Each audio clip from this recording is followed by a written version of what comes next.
Welcome to Mix Master Story Relax. The Sign of the Four by Sir Arthur Conan Doyle. New audiobook every week, so don't forget to subscribe and join the adventure.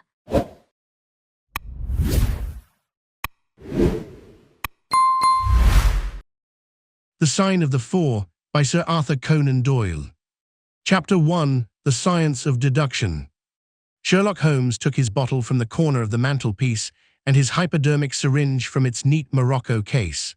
With his long, white, nervous fingers, he adjusted the delicate needle and rolled back his left shirt cuff. For some little time, his eyes rested thoughtfully upon the sinewy forearm and wrist, all dotted and scarred with innumerable puncture marks. Finally, he thrust the sharp point home, pressed down the tiny piston, and sank back into the velvet-lined armchair with a long sigh of satisfaction. 3 times a day for many months, I had witnessed this performance, but custom had not reconciled my mind to it. On the contrary, from day to day, I had become more irritable at the sight, and my conscience swelled nightly within me at the thought that I had lacked the courage to protest.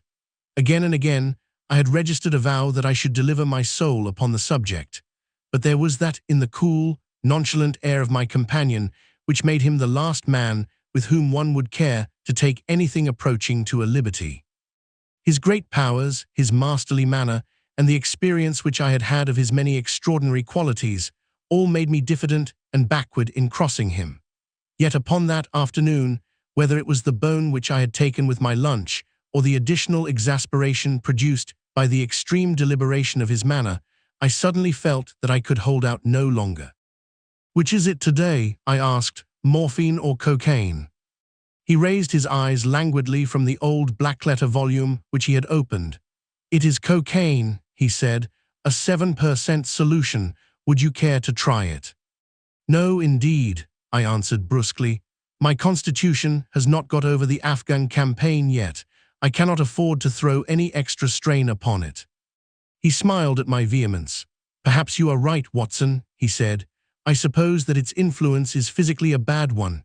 I find it, however, so transcendently stimulating and clarifying to the mind that its secondary action is a matter of small moment." "But consider," I said earnestly, "count the cost. Your brain may, as you say, be roused and excited, but it is a pathological and morbid process which involves increased tissue change and may at least leave a permanent weakness. You know, too, what a black reaction comes upon you. Surely the game is hardly worth the candle. Why should you, for a mere passing pleasure, risk the loss of those great powers with which you have been endowed?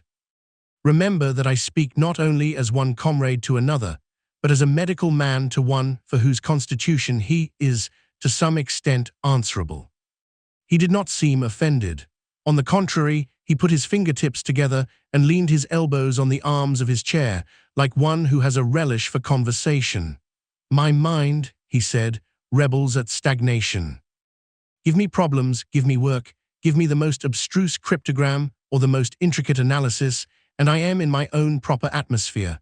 I can dispense then with artificial stimulants, but I abhor the dull routine of existence. I crave for mental exaltation. That is why I have chosen my own particular profession, or rather created it, for I am the only one in the world." "The only unofficial detective," I said, raising my eyebrows. "The only unofficial consulting detective," he answered. "I am the last and highest court of appeal in detection. When Gregson or Lestrade or Athelney Jones are out of their depths, which, by the way, is their normal state, the matter is laid before me. I examine the data as an expert and pronounce a specialist's opinion. I claim no credit in such cases. My name figures in no newspaper. The work itself, the pleasure of finding a field for my peculiar powers, is my highest reward. But you have yourself had some experience of my methods of work in the Jefferson Hope case."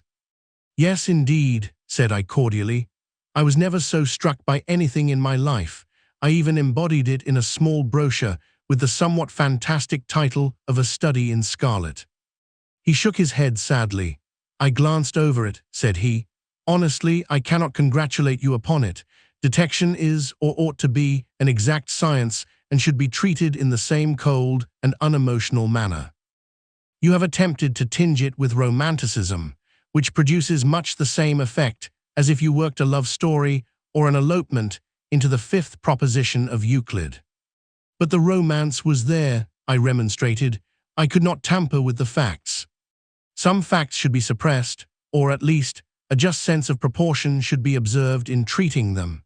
The only point in the case which deserved mention was the curious analytical reasoning from effects to causes, by which I succeeded in unraveling it. I was annoyed at this criticism of a work which had been specially designed to please him. I confess, too, that I was irritated by the egotism which seemed to demand that every line of my pamphlet should be devoted to his own special doings. More than once during the years that I had lived with him in Baker Street, I had observed that a small vanity underlay my companion's quiet and didactic manner.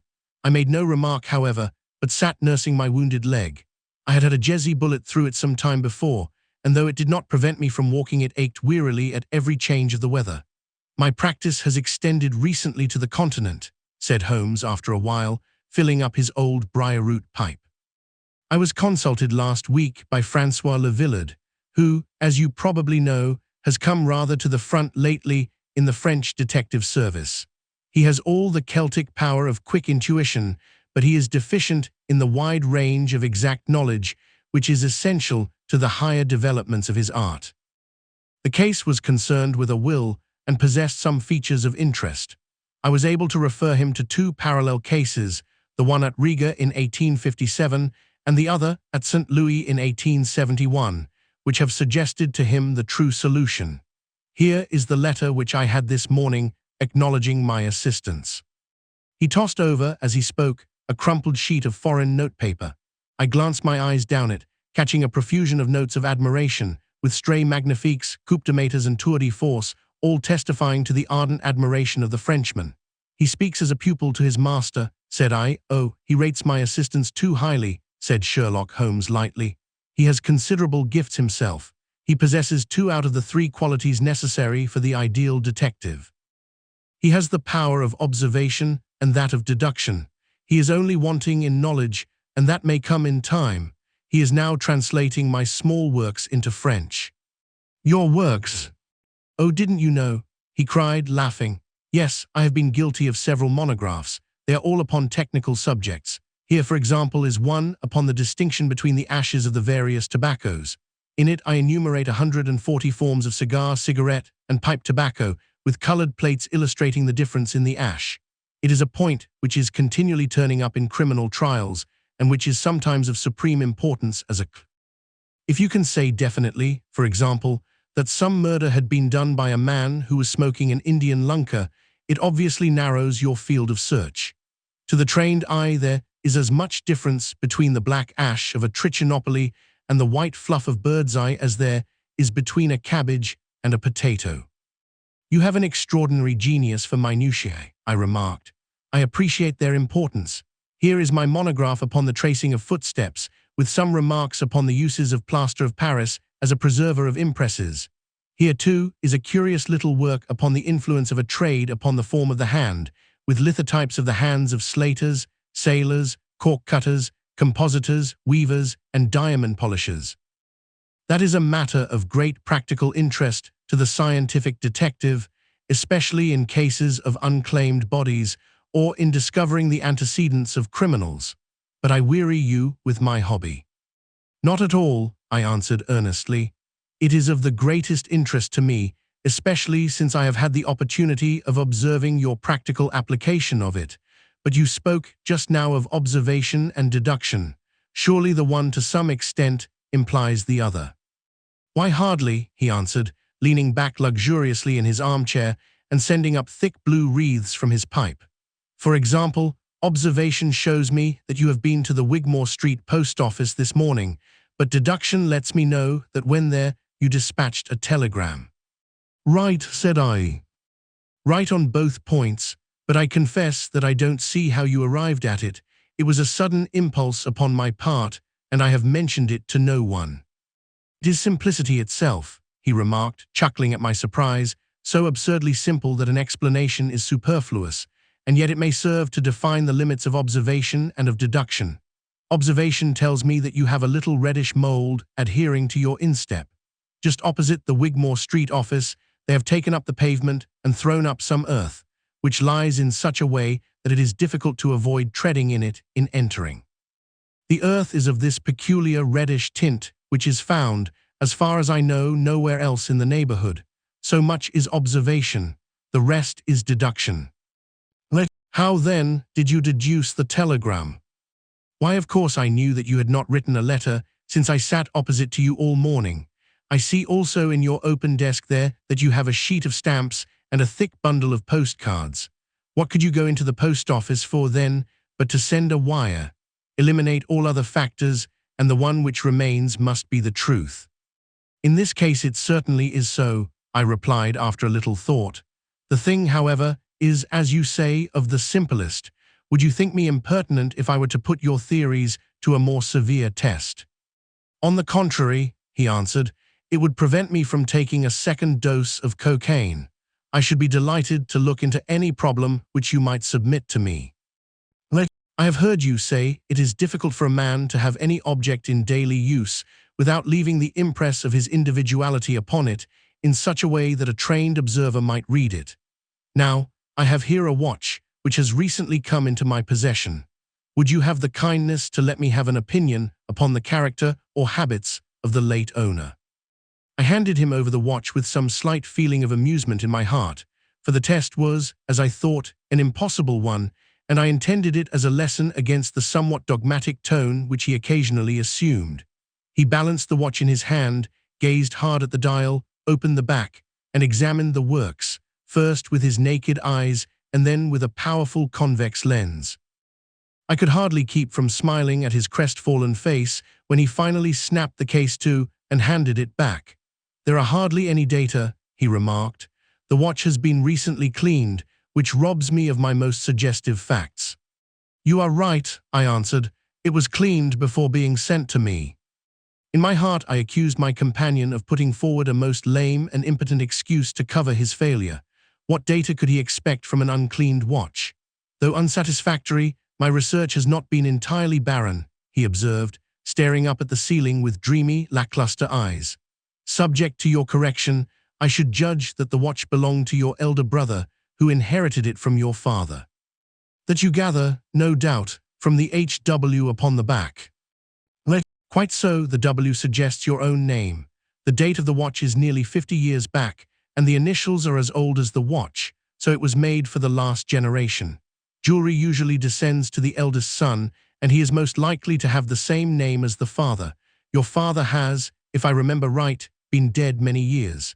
It has, therefore, been in the hands of your eldest brother. Right so far, said I. Anything else? He was a man of untidy habits, very untidy and careless.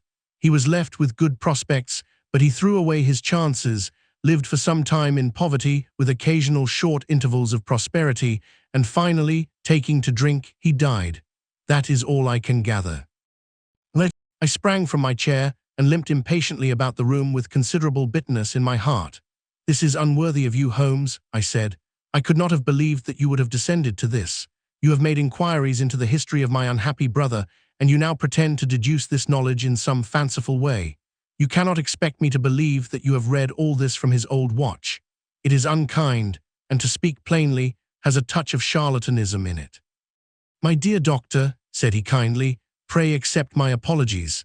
Viewing the matter as an abstract problem, I had forgotten how personal and painful a thing it might be to you. I assure you, however, that I never even knew that you had a brother until you handed me the watch. Then how in the name of all that is wonderful did you get these facts? They are absolutely correct in every particular. Ah, that is good luck. I could only say what was the balance of probability. I did not at all expect to be so accurate. But it was not mere guesswork. No, I never guess. It is a shocking habit, destructive to the logical faculty. What seems strange to you is only so because you do not follow my train of thought or observe the small facts upon which large inferences may depend. For example, I began by stating that your brother was careless. When you observe the lower part of that watch case, you notice that it is not only dinted in 2 places, but it is cut and marked all over from the habit of keeping other hard objects, such as coins or keys, in the same pocket. Surely it is no great feat to assume that a man who treats a 50-guinea watch so cavalierly must be a careless man.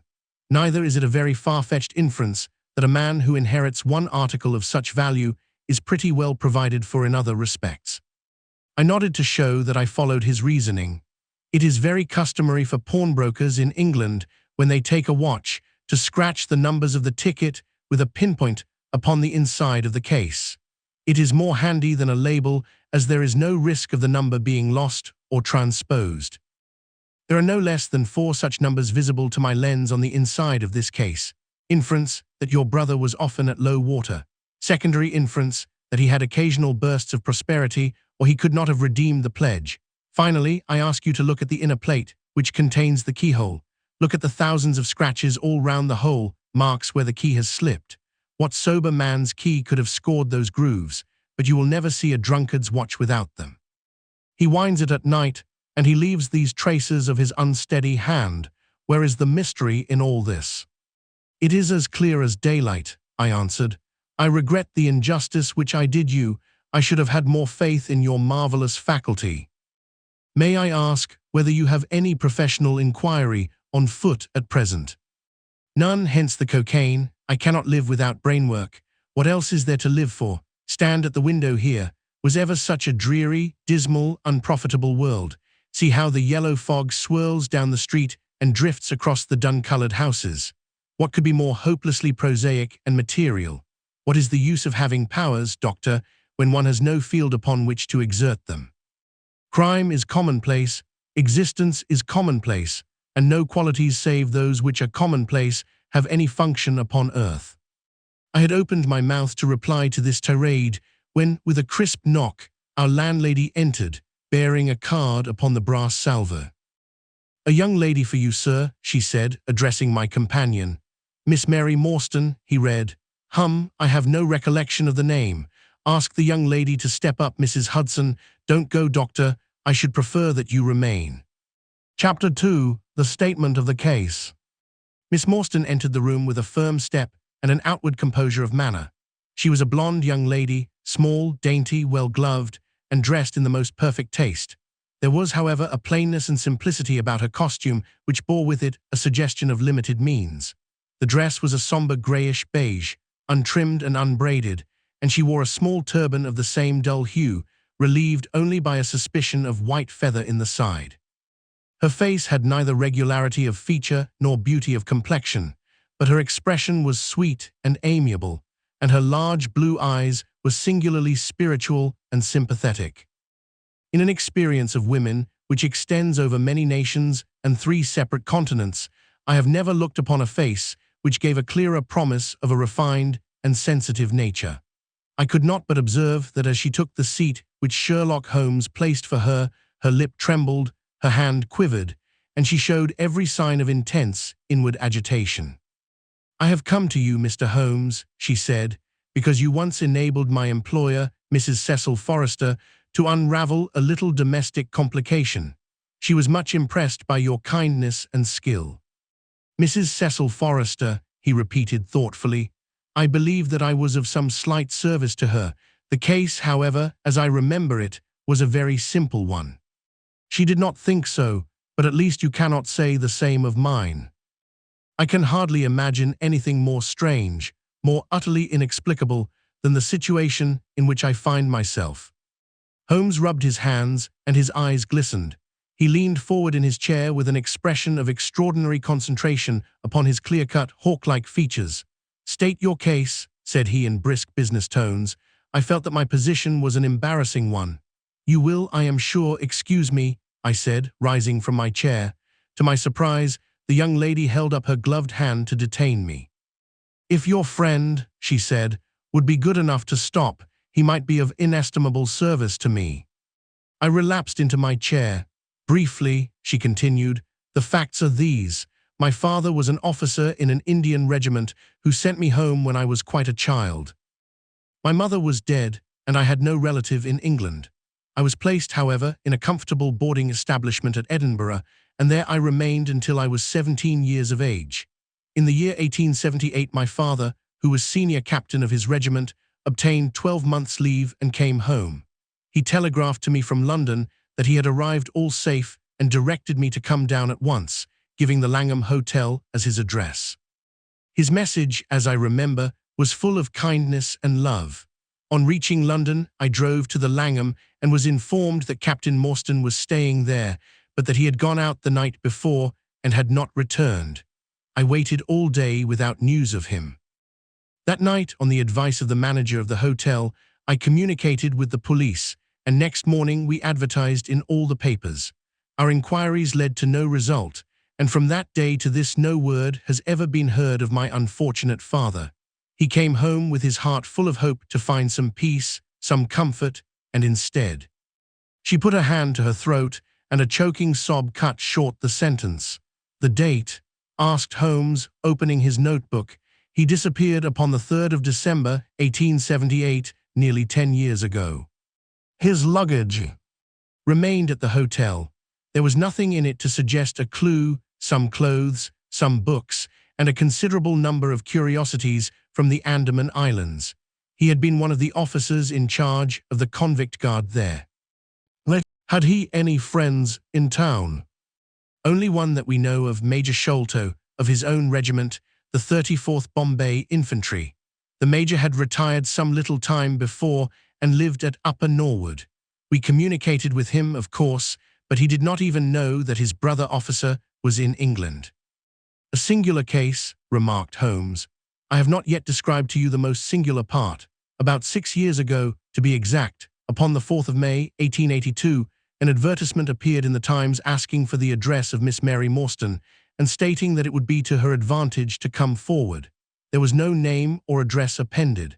I had at that time just entered the family of Mrs. Cecil Forrester in the capacity of governess.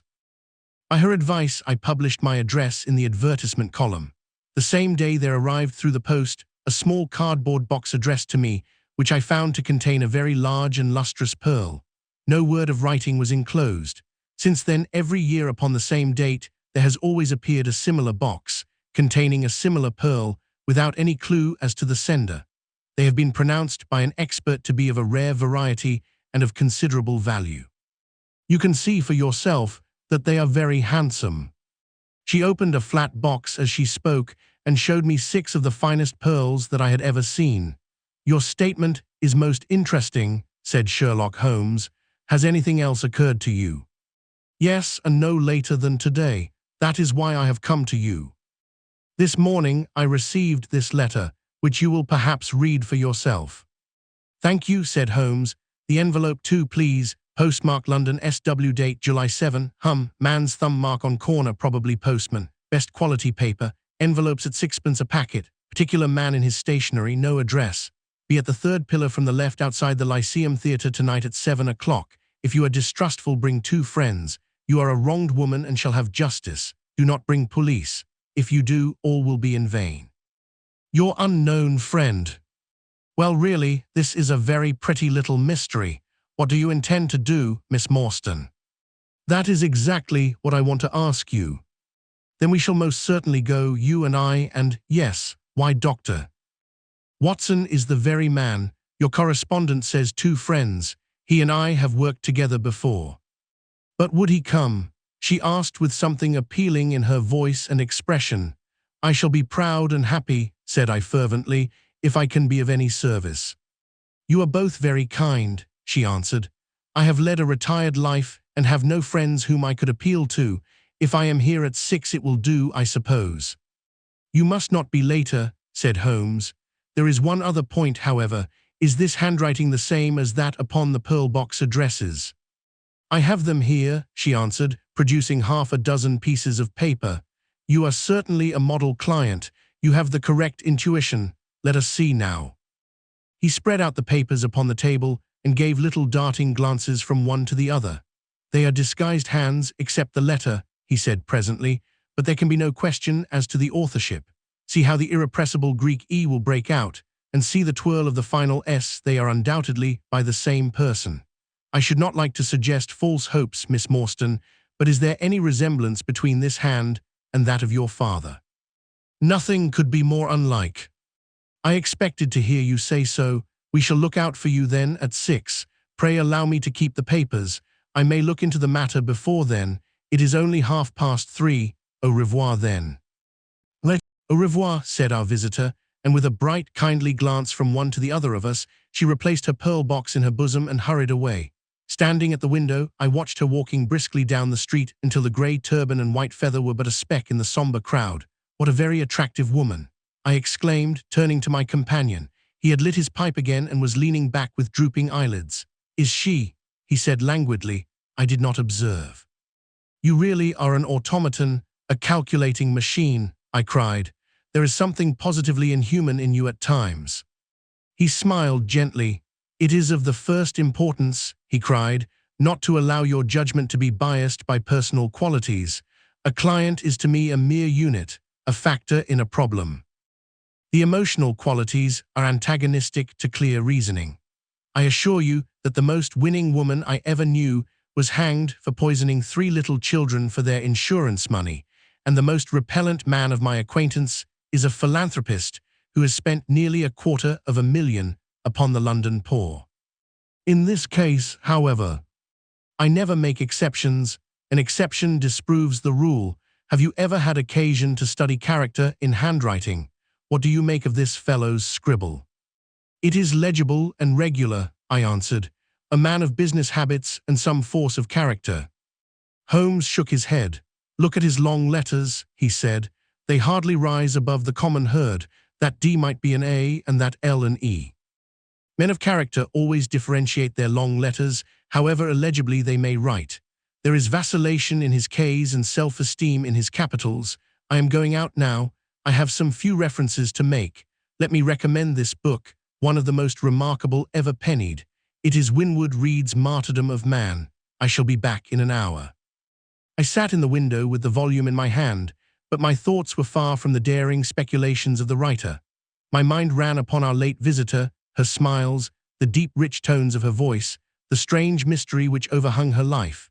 If she was 17 at the time of her father's disappearance, she must be 27 now, a sweet age, when youth has lost its self-consciousness and become a little sobered by experience. So I sat and mused until such dangerous thoughts came into my head that I hurried away to my desk and plunged furiously into the latest treatise upon pathology. What was I, an army surgeon with a weak leg and a weaker banking account, that I should dare to think of such things? She was a unit, a factor, nothing more.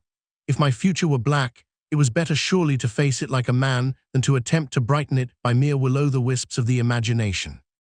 Chapter 3. In Quest of a Solution. It was 5:30 before Holmes returned. He was bright, eager, and in excellent spirits, a mood which in his case alternated with fits of the blackest depression. There is no great mystery in this matter, he said, taking the cup of tea which I had poured out for him. The facts appear to admit of only one explanation. What, you have solved it already? Well, that would be too much to say. I have discovered a suggestive fact, that is all. It is, however, very suggestive. The details are still to be added. I have just found, on consulting the back files of the Times, that Major Sholto of Upper Norwood, late of the 34th Bombay Infantry, died upon the 28th of April, 1882. I may be very obtuse, Holmes, but I fail to see what this suggests. No, you surprise me. Look at it in this way, then. Captain Morstan disappears. The only person in London whom he could have visited is Major Sholto. Major Sholto denies having heard that he was in London. 4 years later, Sholto dies. Within a week of his death, Captain Morstan's daughter receives a valuable present, which is repeated from year to year and now culminates in a letter which describes her as a wronged woman. What wrong can it refer to except this deprivation of her father? And why should the presents begin immediately after Sholto's death, unless it is that Sholto's heir knows something of the mystery and desires to make compensation? Have you any alternative theory which will meet the facts? But what a strange compensation, and how strangely made. Why, too, should he write a letter now rather than 6 years ago? Again, the letter speaks of giving her justice. What justice can she have? It is too much to suppose that her father is still alive. There is no other injustice in her case that you know of.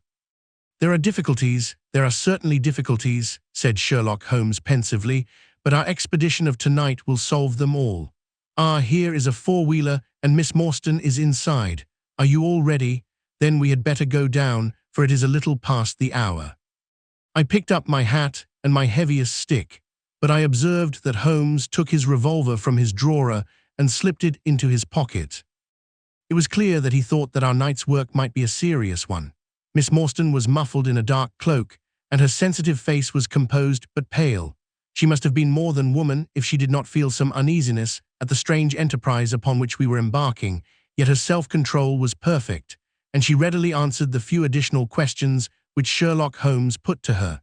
"Major Sholto was a very particular friend of Papa's," she said. "His letters were full of allusions to the Major. He and Papa were in command of the troops at the Andaman Islands, so they were thrown a great deal together. By the way, a curious paper was found in Papa's desk which no one could understand.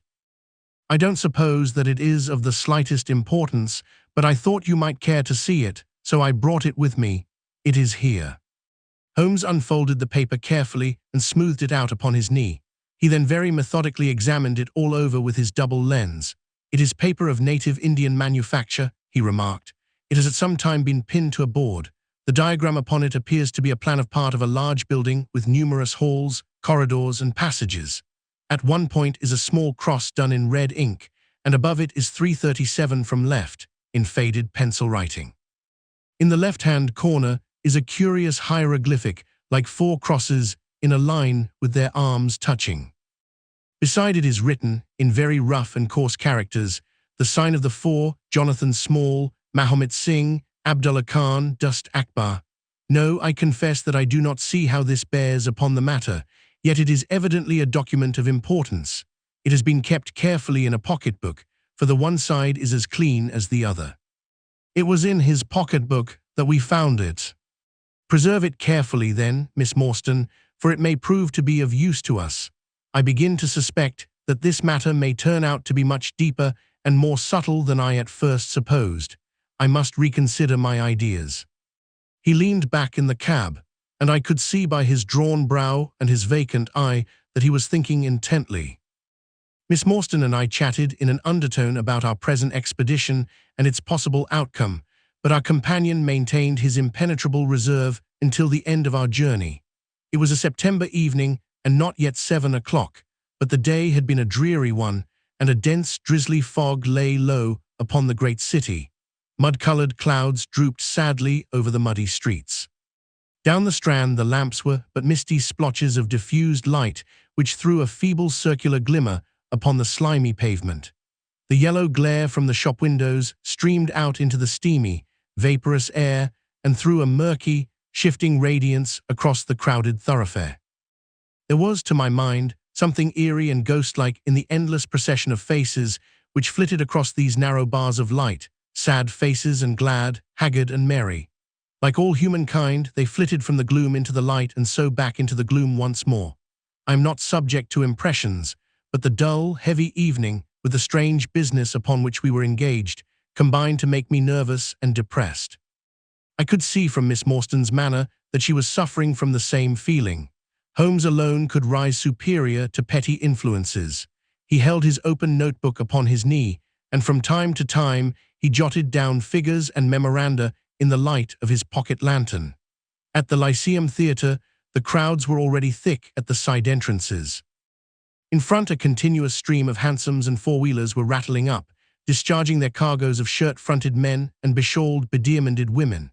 We had hardly reached the third pillar, which was our rendezvous, before a small, dark, brisk man in the dress of a coachman accosted us. "Are you the parties who come with Miss Morstan?" he asked. "I am Miss Morstan, and these 2 gentlemen are my friends," said she. He bent a pair of wonderfully penetrating and questioning eyes upon us. "You will excuse me, miss," he said with a certain dogged manner, "but I was to ask you to give me your word that neither of your companions is a police officer." "I give you my word on that," she answered. He gave a shrill whistle, on which a street Arab led across a four-wheeler and opened the door. The man who had addressed us mounted to the box, while we took our places inside. We had hardly done so before the driver whipped up his horse, and we plunged away at a furious pace through the foggy streets. The situation was a curious one. We were driving to an unknown place on an unknown errand. Yet our invitation was either a complete hoax, which was an inconceivable hypothesis, or else we had good reason to think that important issues might hang upon our journey. Miss Morstan's demeanor was as resolute and collected as ever. I endeavored to cheer and amuse her by reminiscences of my adventures in Afghanistan, but to tell the truth, I was myself so excited at our situation and so curious as to our destination that my stories were slightly involved. To this day, she declares that I told her one moving anecdote as to how a musket looked into my tent at the dead of night, and how I fired a double-barreled tiger cub at it. At first I had some idea as to the direction in which we were driving, but soon, what with our pace, the fog, and my own limited knowledge of London, I lost my bearings and knew nothing save that we seemed to be going a very long way. Sherlock Holmes was never at fault, however, and he muttered the names as the cab rattled through squares and in and out by tortuous by-streets. "Rochester Row," said he, "now Vincent Square. Now we come out on the Vauxhall Bridge Road. We are making for the Surrey side, apparently. Yes, I thought so. Now we are on the bridge. You can catch glimpses of the river." We did indeed get a fleeting view of a stretch of the Thames, with the lamps shining upon the broad, silent water, but our cab dashed on and was soon involved in a labyrinth of streets upon the other side. "Wandsworth Road," said my companion, "Priory Road, Larkhall Lane, Stockwell Place, Robert Street, Cold Harbour Lane. Our quest does not appear to take us to very fashionable regions." We had indeed reached a questionable and forbidding neighbourhood. Long lines of dull brick houses were only relieved by the coarse glare and tawdry brilliancy of public houses at the corner.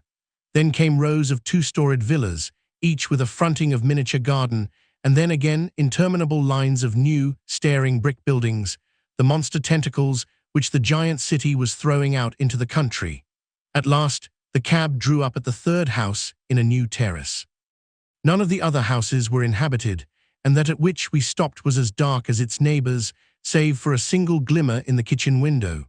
On our knocking, however, the door was instantly thrown open by a Hindu servant, clad in a yellow turban, white loose-fitting clothes, and a yellow sash. There was something strangely incongruous in this oriental figure framed in the commonplace doorway of a third-rate suburban dwelling house. "The Saab awaits you," said he, and even as he spoke, there came a high, piping voice from some inner room. "Show them into me, Kitmutka," it said. "Show them straight into me." Chapter 4. The Story of the Bald-Headed Man. We followed the Indian down a sordid and common passage, ill-lit and worse furnished, until he came to a door upon the right, which he threw open.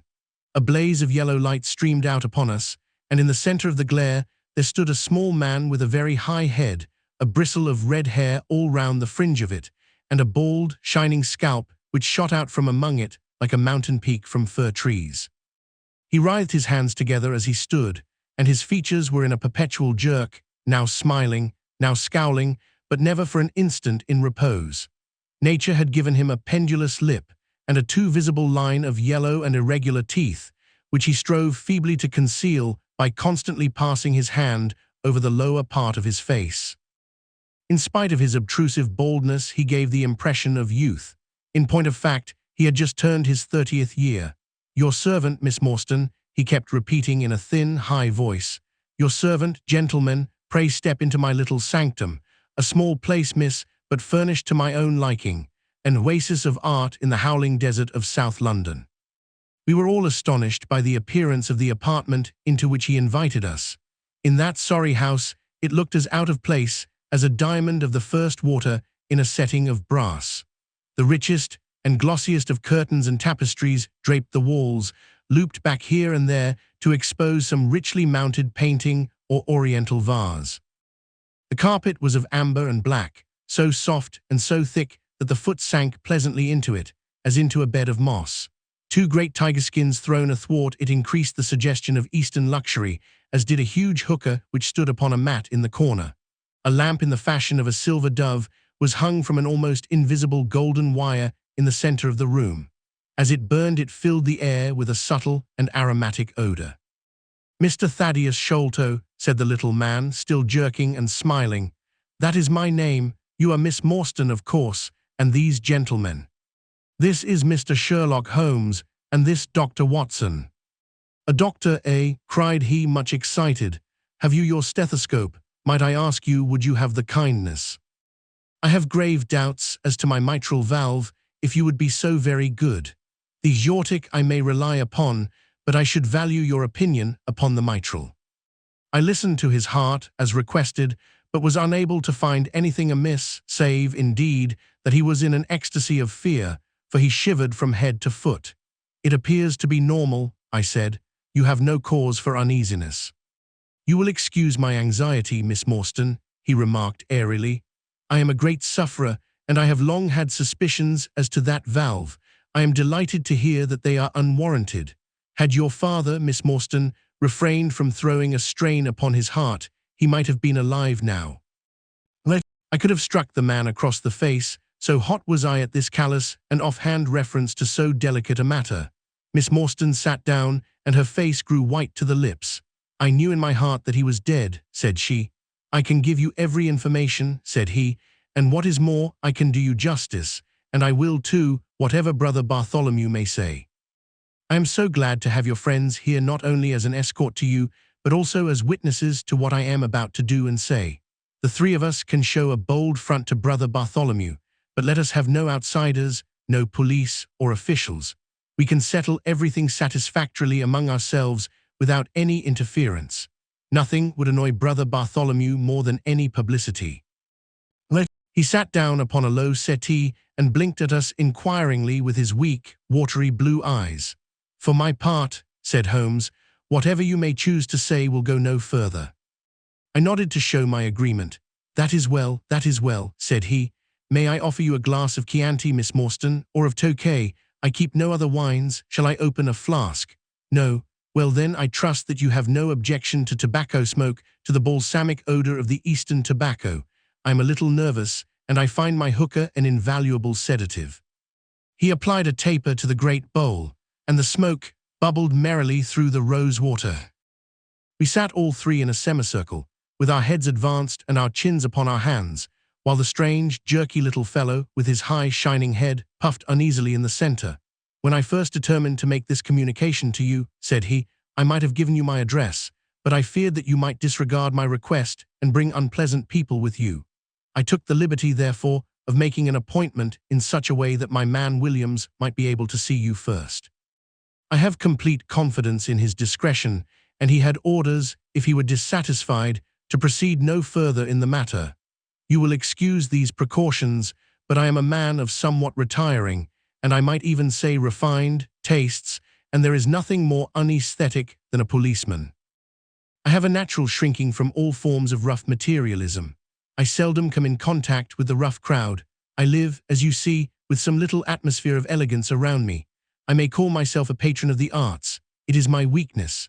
The landscape is a genuine Corot, and though a connoisseur might perhaps throw a doubt upon that Salvator Rosa, there cannot be the least question about the Bouguereau. I am partial to the modern French school. "You will excuse me, Mr. Sholto," said Miss Morstan, "but I am here at your request to learn something which you desire to tell me. It is very late, and I should desire the interview to be as short as possible." "At the best it must take some time," he answered, "for we shall certainly have to go to Norwood and see Brother Bartholomew. We shall all go and try if we can get the better of Brother Bartholomew. He is very angry with me for taking the course which has seemed right to me. I had quite high words with him last night. You cannot imagine what a terrible fellow he is when he is angry. If we are to go to Norwood, it would perhaps be as well to start at once," I ventured to remark. He laughed until his ears were quite red. "That would hardly do," he cried. "I don't know what he would say if I brought you in that sudden way. No, I must prepare you by showing you how we all stand to each other. In the first place, I must tell you that there are several points in the story of which I am myself ignorant. I can only lay the facts before you as far as I know them myself. My father was, as you may have guessed, Major John Sholto, once of the Indian Army. He retired some 11 years ago and came to live at Pondicherry Lodge in Upper Norwood. He had prospered in India and brought back with him a considerable sum of money, a large collection of valuable curiosities, and a staff of native servants. With these advantages, he bought himself a house and lived in great luxury. My twin brother Bartholomew and I were the only children. I very well remember the sensation which was caused by the disappearance of Captain Morstan. We read the details in the papers, and knowing that he had been a friend of our father's, we discussed the case freely in his presence. He used to join in our speculations as to what could have happened. Never for an instant did we suspect that he had the whole secret hidden in his own breast, that of all men he alone knew the fate of Arthur Morstan. We did know, however, that some mystery, some positive danger, overhung our father. He was very fearful of going out alone, and he always employed 2 prize-fighters to act as porters at Pondicherry Lodge. Williams, who drove you tonight, was one of them. He was once lightweight champion of England. Our father would never tell us what it was he feared, but he had a most marked aversion to men with wooden legs. On one occasion, he actually fired his revolver at a wooden-legged man, who proved to be a harmless tradesman canvassing for orders. We had to pay a large sum to hush the matter up. My brother and I used to think this a mere whim of my father's, but events have since led us to change our opinion. Early in 1882, my father received a letter from India which was a great shock to him. He nearly fainted at the breakfast table when he opened it, and from that day he sickened to his death. What was in the letter we could never discover, but I could see as he held it that it was short and written in a scrawling hand. He had suffered for years from an enlarged spleen, but he now became rapidly worse, and towards the end of April we were informed that he was beyond all hope, and that he wished to make a last communication to us. When we entered his room, he was propped up with pillows and breathing heavily. He besought us to lock the door and to come upon either side of the bed. Then, grasping our hands, he made a remarkable statement to us in a voice which was broken as much by emotion as by pain. I shall try and give it to you in his own very words. I have only one thing, he said, which weighs upon my mind at this supreme moment. It is my treatment of poor Morstan's orphan. The cursed greed, which has been my besetting sin through life, has withheld from her the treasure, half at least of which should have been hers. And yet I have made no use of it myself. So blind and foolish a thing is avarice. The mere feeling of possession has been so dear to me that I could not bear to share it with another.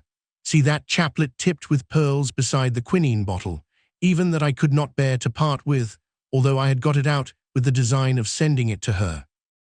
You, my sons, will give her a fair share of the Agra treasure, but send her nothing, not even the chaplet, until I am gone. After all, men have been as bad as this and have recovered. I will tell you how Morstan died, he continued. He had suffered for years from a weak heart, but he concealed it from everyone. I alone knew it. When in India, he and I, through a remarkable chain of circumstances, came into possession of a considerable treasure. I brought it over to England, and on the night of Morstan's arrival, he came straight over here to claim his share. He walked over from the station and was admitted by my faithful old Lal Chowdar, who is now dead. Morstan and I had a difference of opinion as to the division of the treasure, and we came to heated words. Morstan had sprung out of his chair in a paroxysm of anger when he suddenly pressed his hand to his side. His face turned a dusky hue, and he fell backward, cutting his head against the corner of the treasure chest. When I stooped over him, I found, to my horror, that he was dead. For a long time, I sat half distracted, wondering what I should do. My first impulse was, of course, to call for assistance, but I could not but recognize that there was every chance that I would be accused of his murder. His death at the moment of a quarrel, and the gash in his head, would be black against me. Again, an official inquiry could not be made without bringing out some facts about the treasure, which I was particularly anxious to keep secret. He had told me that no soul upon earth knew where he had gone. There seemed to be no necessity why any soul ever should know. I was still pondering over the matter when, looking up, I saw my servant Lal Chowdar in the doorway. He stole in and bolted the door behind him. "Do not fear, Saab," he said. "No one need know that you have killed him. Let us hide him away, and who is the wiser?" "I did not kill him," said I. Lal Chowdar shook his head and smiled. "I heard it all, Saab," said he. "I heard you quarrel, and I heard the blow. But my lips are sealed. All are asleep in the house. Let us put him away together." That was enough to decide me. If my own servant could not believe my innocence, how could I hope to make it good before 12 foolish tradesmen in a jury box? Lal Chowdar and I disposed of the body that night, and within a few days, the London papers were full of the mysterious disappearance of Captain Morstan. You will see from what I say that I can hardly be blamed in the matter. My fault lies in the fact that we concealed not only the body, but also the treasure, and that I have clung to Morstan's share as well as to my own. I wish you, therefore, to make restitution. Put your ears down to my mouth. The treasure is hidden in." At this instant, a horrible change came over his expression. His eyes stared wildly, his jaw dropped, and he yelled in a voice which I can never forget, "Keep him out! For Christ's sake, keep him out!" We both stared round at the window behind us, upon which his gaze was fixed. A face was looking in at us out of the darkness. We could see the whitening of the nose where it was pressed against the glass. It was a bearded, hairy face, with wild, cruel eyes and an expression of concentrated malevolence. My brother and I rushed towards the window, but the man was gone. When we returned to my father, his head had dropped, and his pulse had ceased to beat. We searched the garden that night, but found no sign of the intruder save that just under the window a single footmark was visible in the flower bed. But for that one trace, we might have thought that our imaginations had conjured up that wild, fierce face. We soon, however, had another and a more striking proof that there were secret agencies at work all round us. The window of my father's room was found open in the morning, his cupboards and boxes had been rifled, and upon his chest was fixed a torn piece of paper with the words, "The sign of the four," scrawled across it. What the phrase meant, or who our secret visitor may have been, we never knew. As far as we can judge, none of my father's property had been actually stolen, though everything had been turned out. My brother and I naturally associated this peculiar incident with the fear which haunted my father during his life, but it is still a complete mystery to us. The little man stopped to relight his hookah and puffed thoughtfully for a few moments. We had all sat absorbed, listening to his extraordinary narrative.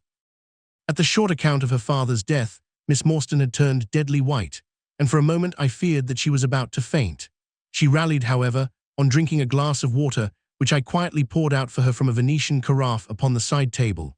Sherlock Holmes leaned back in his chair with an abstracted expression and the lids drawn low over his glittering eyes. As I glanced at him, I could not but think how on that very day he had complained bitterly of the commonplaceness of life. Here at least was a problem which would tax his sagacity to the utmost. Mr. Thaddeus Sholto looked from one to the other of us with an obvious pride at the effect which his story had produced, and then continued between the puffs of his overgrown pipe. "My brother and I," said he, "were, as you may imagine, much excited as to the treasure which my father had spoken of. For weeks and for months we dug and delved in every part of the garden without discovering its whereabouts. It was maddening to think that the hiding place was on his very lips at the moment that he died. We could judge the splendor of the missing riches by the chaplet which he had taken out. Over this chaplet, my brother Bartholomew and I had some little discussion. The pearls were evidently of great value, and he was averse to part with them, for between friends, my brother was himself a little inclined to my father's fault. He thought, too, that if we parted with the chaplet, it might give rise to gossip, and finally bring us into trouble. It was all that I could do to persuade him to let me find out Miss Morstan's address, and send her a detached pearl at fixed intervals, so that at least she might never feel destitute. "It was a kindly thought," said our companion earnestly. "It was extremely good of you." The little man waved his hand deprecatingly. "We were your trustees," he said. "That was the view which I took of it, though Brother Bartholomew could not altogether see it in that light. We had plenty of money ourselves. I desired no more. Besides, it would have been such bad taste to have treated a young lady in so scurvy a fashion. Le mauvais goût mean no crime. The French have a very neat way of putting these things."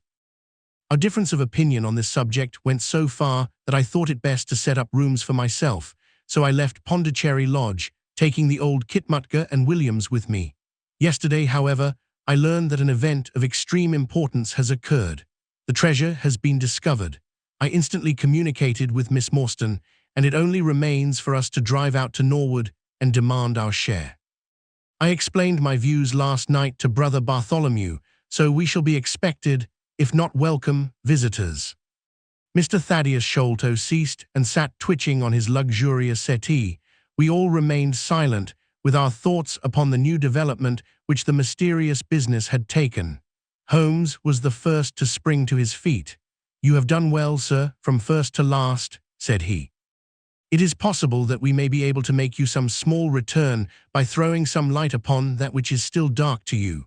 But, as Miss Morstan remarked just now, it is late, and we had best put the matter through without delay."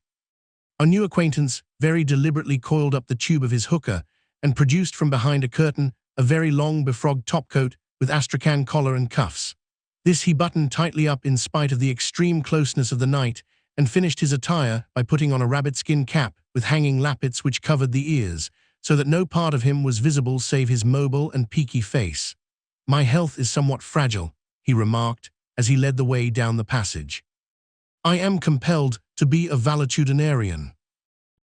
Our cab was awaiting us outside, and our program was evidently prearranged, for the driver started off at once at a rapid pace. Thaddeus Sholto talked incessantly in a voice which rose high above the rattle of the wheels. "Bartholomew is a clever fellow," said he. "How do you think he found out where the treasure was?" He had come to the conclusion that it was somewhere indoors, so he worked out all the cubic space of the house and made measurements everywhere so that not 1 inch should be unaccounted for.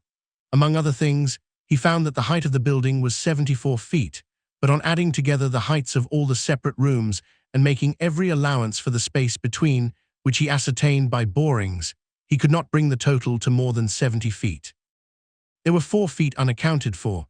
These could only be at the top of the building. He knocked a hole, therefore, in the lath and plaster ceiling of the highest room, and there, sure enough, he came upon another little garret above it, which had been sealed up and was known to no one. In the center stood the treasure chest resting upon 2 rafters.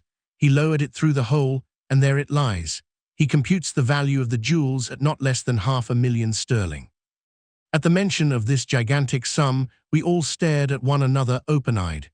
Miss Morstan, could we secure her rights, would change from a needy governess to the richest heiress in England. Surely it was the place of a loyal friend to rejoice at such news, yet I am ashamed to say that selfishness took me by the soul and that my heart turned as heavy as lead within me. I stammered out some few halting words of congratulation and then sat downcast, with my head drooped, deaf to the babble of our new acquaintance.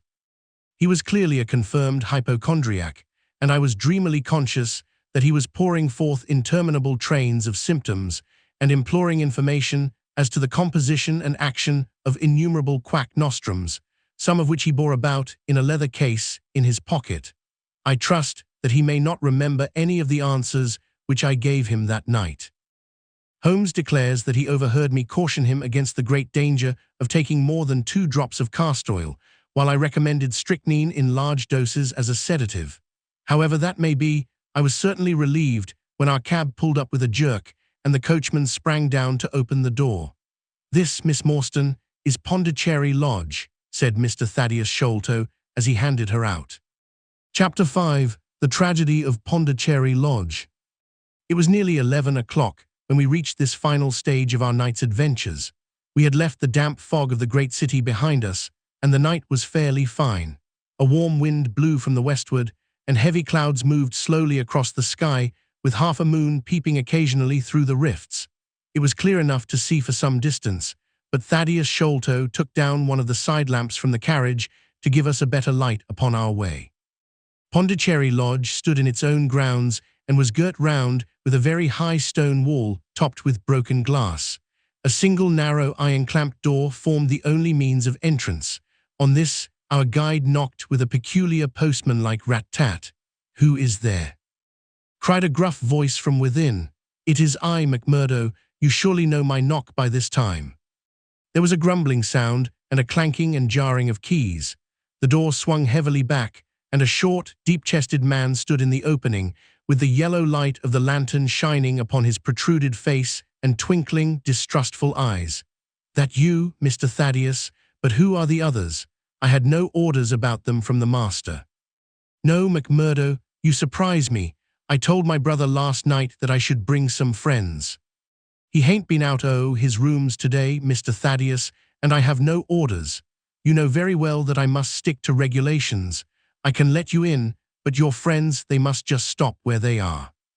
This was an unexpected obstacle. Thaddeus Sholto looked about him in a perplexed and helpless manner. "This is too bad of you, McMurdo," he said. If I guarantee them, that is enough for you. There is the young lady, too. She cannot wait on the public road at this hour." "Very sorry, Mr. Thaddeus," said the porter inexorably. "Folk may be friends o' yours, and yet no friend o' the master's. He pays me well to do my duty, and my duty I'll do. I don't know none o' your friends." "Oh, yes you do, McMurdo," cried Sherlock Holmes genially. "I don't think you can have forgotten me. Don't you remember that amateur who fought 3 rounds with you at Alison's rooms on the night of your benefit 4 years back?" "Not Mr. Sherlock Holmes," roared the prize-fighter. "God's truth, how could I have mistook you? If instead, oh Standen, they're so quiet you had just stepped up and given me that cross-hit of yours under the jaw, I'd ha' known you without a question. Ah, you're one that has wasted your gifts, you have. You might have aimed high if you had joined the fancy. You see, Watson, if all else fails me, I have still one of the scientific professions open to me," said Holmes, laughing. "Our friend won't keep us out in the cold now, I am sure." "In you come, sir, in you come, you and your friends," he answered. "Very sorry, Mr. Thaddeus, but orders are very strict. Had to be certain of your friends before I let them in." Inside, a gravel path wound through desolate grounds to a huge clump of a house, square and prosaic, all plunged in shadow save where a moonbeam struck one corner and glimmered in a garret window. The vast size of the building, with its gloom and its deathly silence, struck a chill to the heart. Even Thaddeus Sholto seemed ill at ease, and the lantern quivered and rattled in his hand. "I cannot understand it," he said. "There must be some mistake. I distinctly told Bartholomew that we should be here, and yet there is no light in his window. I do not know what to make of it." "Does he always guard the premises in this way?" asked Holmes. "Yes, he has followed my father's custom. He was the favorite son, you know, and I sometimes think that my father may have told him more than he ever told me. That is Bartholomew's window up there where the moonshine strikes. It is quite bright, but there is no light from within, I think." "None," said Holmes, "but I see the glint of a light in that little window beside the door." "Ah, that is the housekeeper's room. That is where old Mrs. Bernstone sits. She can tell us all about it, but perhaps you would not mind waiting here for a minute or two, for if we all go in together and she has had no word of our coming, she may be alarmed. But hush, what is that?" He held up the lantern, and his hand shook until the circles of light flickered and wavered all round us. Miss Morstan seized my wrist, and we all stood with thumping hearts, straining our ears. From the great black house there sounded through the silent night the saddest and most pitiful of sounds, the shrill, broken whimpering of a frightened woman. "It is Mrs. Bernstone," said Sholto. "She is the only woman in the house. Wait here, I shall be back in a moment." He hurried for the door and knocked in his peculiar way. We could see a tall old woman admit him and sway with pleasure at the very sight of him. "Oh, Mr. Thaddeus, sir, I am so glad you have come. I am so glad you have come, Mr. Thaddeus, sir." We heard her reiterated rejoicings until the door was closed and her voice died away into a muffled monotone. Our guide had left us the lantern. Holmes swung it slowly round and peered keenly at the house and at the great rubbish heaps which cumbered the grounds. Miss Morstan and I stood together, and her hand was in mine. A wondrous subtle thing is love, for here were we two, who had never seen each other before that day, between whom no word or even look of affection had ever passed, and yet now in an hour of trouble our hands instinctively sought for each other. I have marveled at it since, but at the time it seemed the most natural thing that I should go out to her so, and as she has often told me, there was in her also the instinct to turn to me for comfort and protection. So we stood hand in hand like two children, and there was peace in our hearts for all the dark things that surrounded us. What a strange place. She said, looking round. "It looks as though all the moles in England had been let loose in it. I have seen something of the sort on the side of a hill near Ballarat, where the prospectors had been at work." "And from the same cause," said Holmes. "These are the traces of the treasure-seekers. You must remember that they were 6 years looking for it. No wonder that the grounds look like a gravel pit." At that moment the door of the house burst open, and Thaddeus Sholto came running out, with his hands thrown forward and terror in his eyes. "There is something amiss with Bartholomew," he cried. "I am frightened.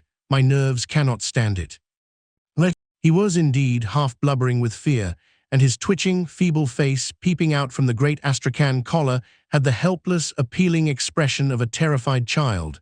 "Come into the house," said Holmes in his crisp, firm way. "Yes, do," pleaded Thaddeus Sholto. "I really do not feel equal to giving directions."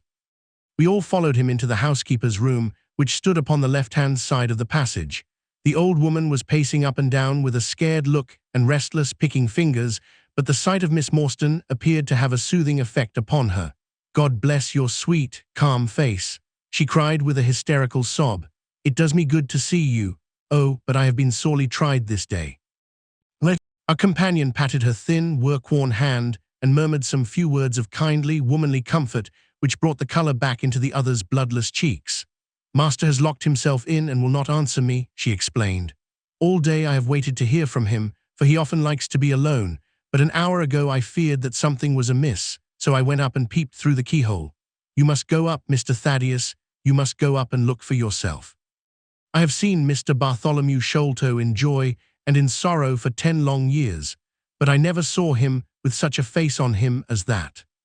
Sherlock Holmes took the lamp and led the way, for Thaddeus Sholto's teeth were chattering in his head. So shaken was he that I had to pass my hand under his arm as we went up the stairs, for his knees were trembling under him. Twice as we ascended, Holmes whipped his lens out of his pocket and carefully examined marks, which appeared to me to be mere shapeless smudges of dust, upon the coconut matting which served as a stair carpet.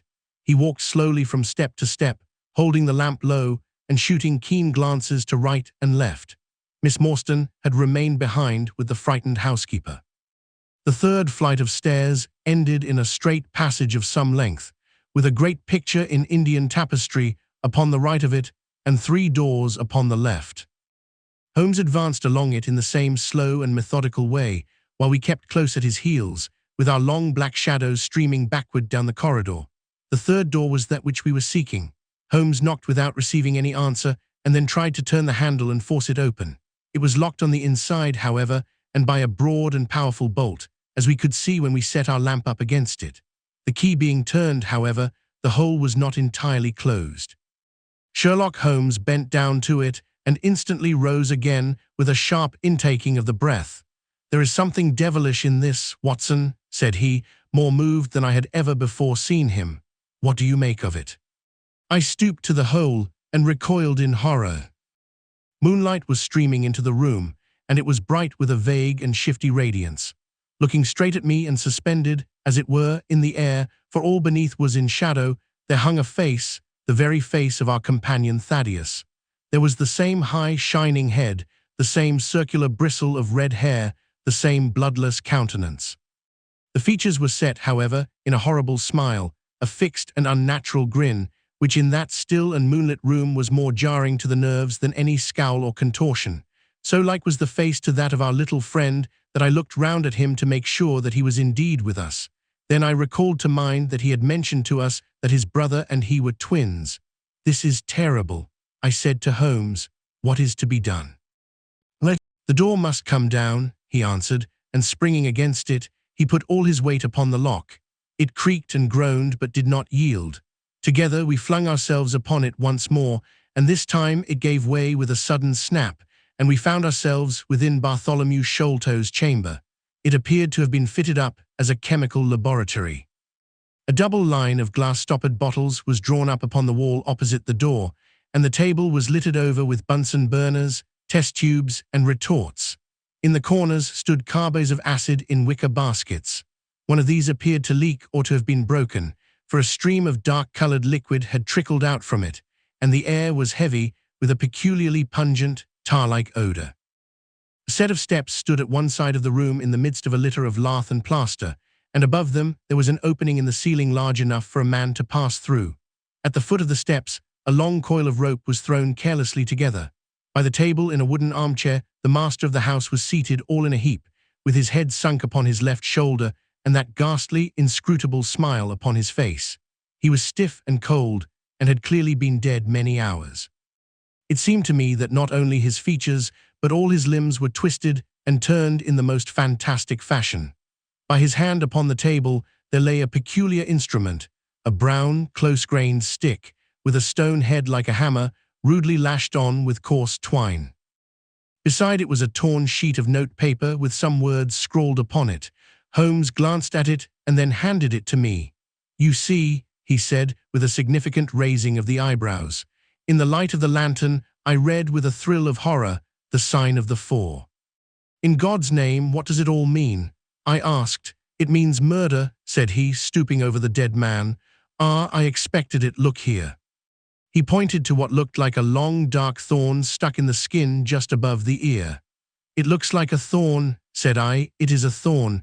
You may pick it out, but be careful, for it is poisoned." I took it up between my finger and thumb.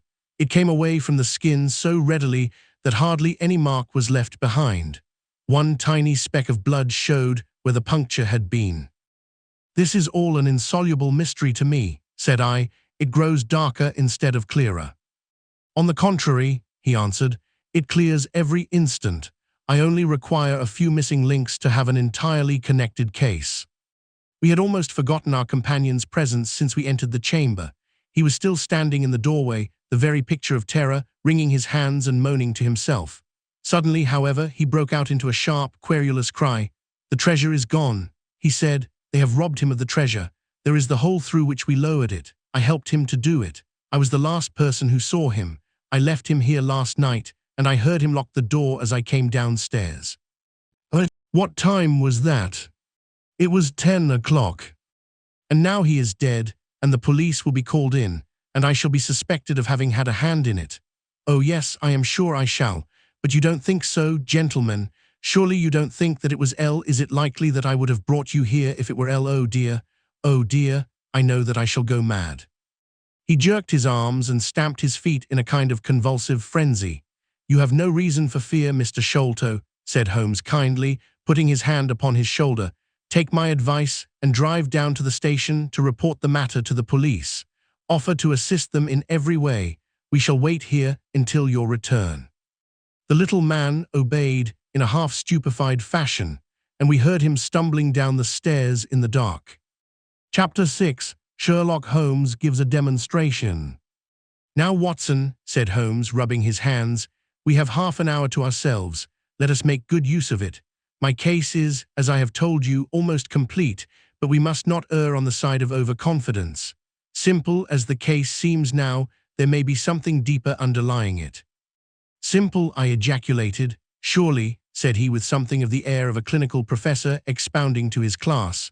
"Just sit in the corner there, that your footprints may not complicate matters. Now to work. In the first place, how did these folk come and how did they go? The door has not been opened since last night. How of the window?" He carried the lamp across to it, muttering his observations aloud the while but addressing them to himself rather than to me. "Window is snibbed on the inner side. Framework is solid. No hinges at the side. Let us open it. No water pipe near. Roof quite out of reach. Yet a man has mounted by the window. It rained a little last night. Here is the print of a foot in mould upon the sill. And here is a circular muddy mark, and here again upon the floor, and here again by the table. See here, Watson. This is really a very pretty demonstration." I looked at the round, well-defined muddy discs. "That is not a footmark," said I. "It is something much more valuable to us. It is the impression of a wooden stump. You see here on the sill is the boot mark, a heavy boot with a broad metal heel, and beside it is the mark of the timber toe. It is the wooden-legged man." "Quite so, but there has been someone else, a very able and efficient ally. Could you scale that wall, Doctor?" I looked out of the open window. The moon still shone brightly on that angle of the house. We were a good 60 feet from the ground, and look where I would, I could see no foothold, nor as much as a crevice in the brickwork. "It is absolutely impossible," I answered. "Without aid it is so. But suppose you had a friend up here who lowered you this good stout rope, which I see in the corner, securing one end of it to this great hook in the wall. Then I think, if you were an active man, you might swarm up, wooden leg and all. You would depart, of course, in the same fashion, and your ally would draw up the rope, untie it from the hook, shut the window, snib it on the inside, and get away in the way that he originally came. As a minor point, it may be noted," he continued, fingering the rope, "that our wooden-legged friend, though a fair climber, was not a professional sailor. His hands were far from horny.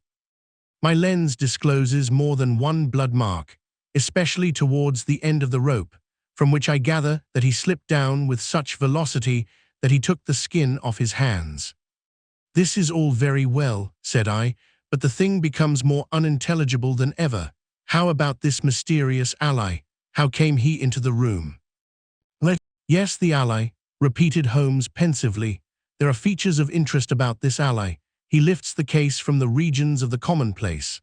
I fancy that this ally breaks fresh ground in the annals of crime in this country, though parallel cases suggest themselves from India, and if my memory serves me, from Senegambia. How came he then? I reiterated. The door is locked, the window is inaccessible. Was it through the chimney? The grate is much too small, he answered. I had already considered that possibility. How then? I persisted. You will not apply my precept, he said, shaking his head. How often have I said to you that when you have eliminated the impossible, whatever remains, however improbable, must be the truth. We know that he did not come through the door, the window, or the chimney. We also know that he could not have been concealed in the room, as there is no concealment possible. Whence, then, did he come? He came through the hole in the roof. I cried. Of course he did. He must have done so. If you will have the kindness to hold the lamp for me, we shall now extend our researches to the room above, the secret room in which the treasure was found. He mounted the steps, and seizing a rafter with either hand, he swung himself up into the garret.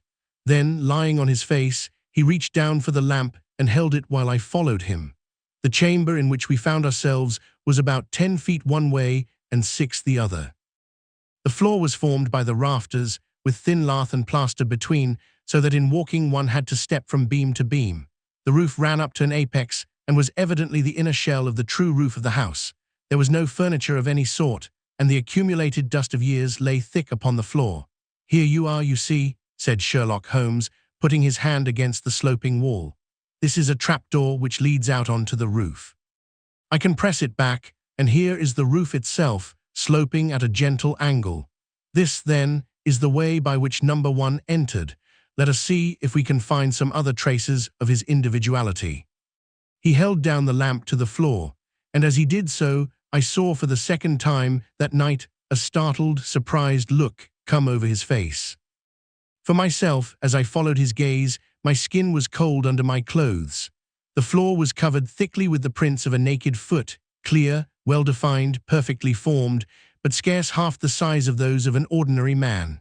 Holmes, I said in a whisper, a child has done this horrid thing. He had recovered his self-possession in an instant. I was staggered for the moment, he said, but the thing is quite natural. My memory failed me, or I should have been able to foretell it. There is nothing more to be learned here. Let us go down. What is your theory, then, as to those footmarks? I asked eagerly when we had regained the lower room once more. My dear Watson, try a little analysis yourself, said he with a touch of impatience. You know my methods. Apply them, and it will be instructive to compare results. I cannot conceive anything which will cover the facts, I answered. It will be clear enough to you soon, he said, in an offhand way. I think that there is nothing else of importance here, but I will look. He whipped out his lens and a tape measure and hurried about the room on his knees, measuring, comparing, examining, with his long thin nose only a few inches from the planks and his beady eyes gleaming and deep-set like those of a bird. So swift, silent, and furtive were his movements, like those of a trained bloodhound picking out a scent, that I could not but think what a terrible criminal he would have made had he turned his energy and sagacity against the law instead of exerting them in its defense. As he hunted about, he kept muttering to himself, and finally he broke out into a loud crow of delight. We are certainly in luck, said he. We ought to have very little trouble now. Number 1 has had the misfortune to tread in the creosote. You can see the outline of the edge of his small foot here at the side of this evil-smelling mess. The carbide has been cracked, you see, and the stuff has leaked out. What then? I asked. Why, we have got him, that's all, said he. I know a dog that would follow that scent to the world's end. If a pack can track a trailed herring across a shire, how far can a specially trained hound follow so pungent a smell as this? It sounds like a sum in the rule of 3. The answer should give us the, but how? Here are the accredited representatives of the law. Heavy steps and the clamor of loud voices were audible from below, and the hall door shut with a loud crash. "Before they come," said Holmes, "just put your hand here on this poor fellow's arm and here on his leg. What do you feel?" "The muscles are as hard as a board," I answered. "Quite so. They are in a state of extreme contraction, far exceeding the usual rigor mortis. Coupled with this distortion of the face, this Hippocratic smile, or risus sardonicus, as the old writers called it, what conclusion would it suggest to your mind?" "Death from some powerful vegetable alkaloid," I answered, "some strychnine-like substance which would produce tetanus." That was the idea which occurred to me the instant I saw the drawn muscles of the face. On getting into the room, I at once looked for the means by which the poison had entered the system. As you saw, I discovered a thorn which had been driven or shot with no great force into the scalp. You observed that the part struck was that which would be turned towards the hole in the ceiling if the man were erect in his chair.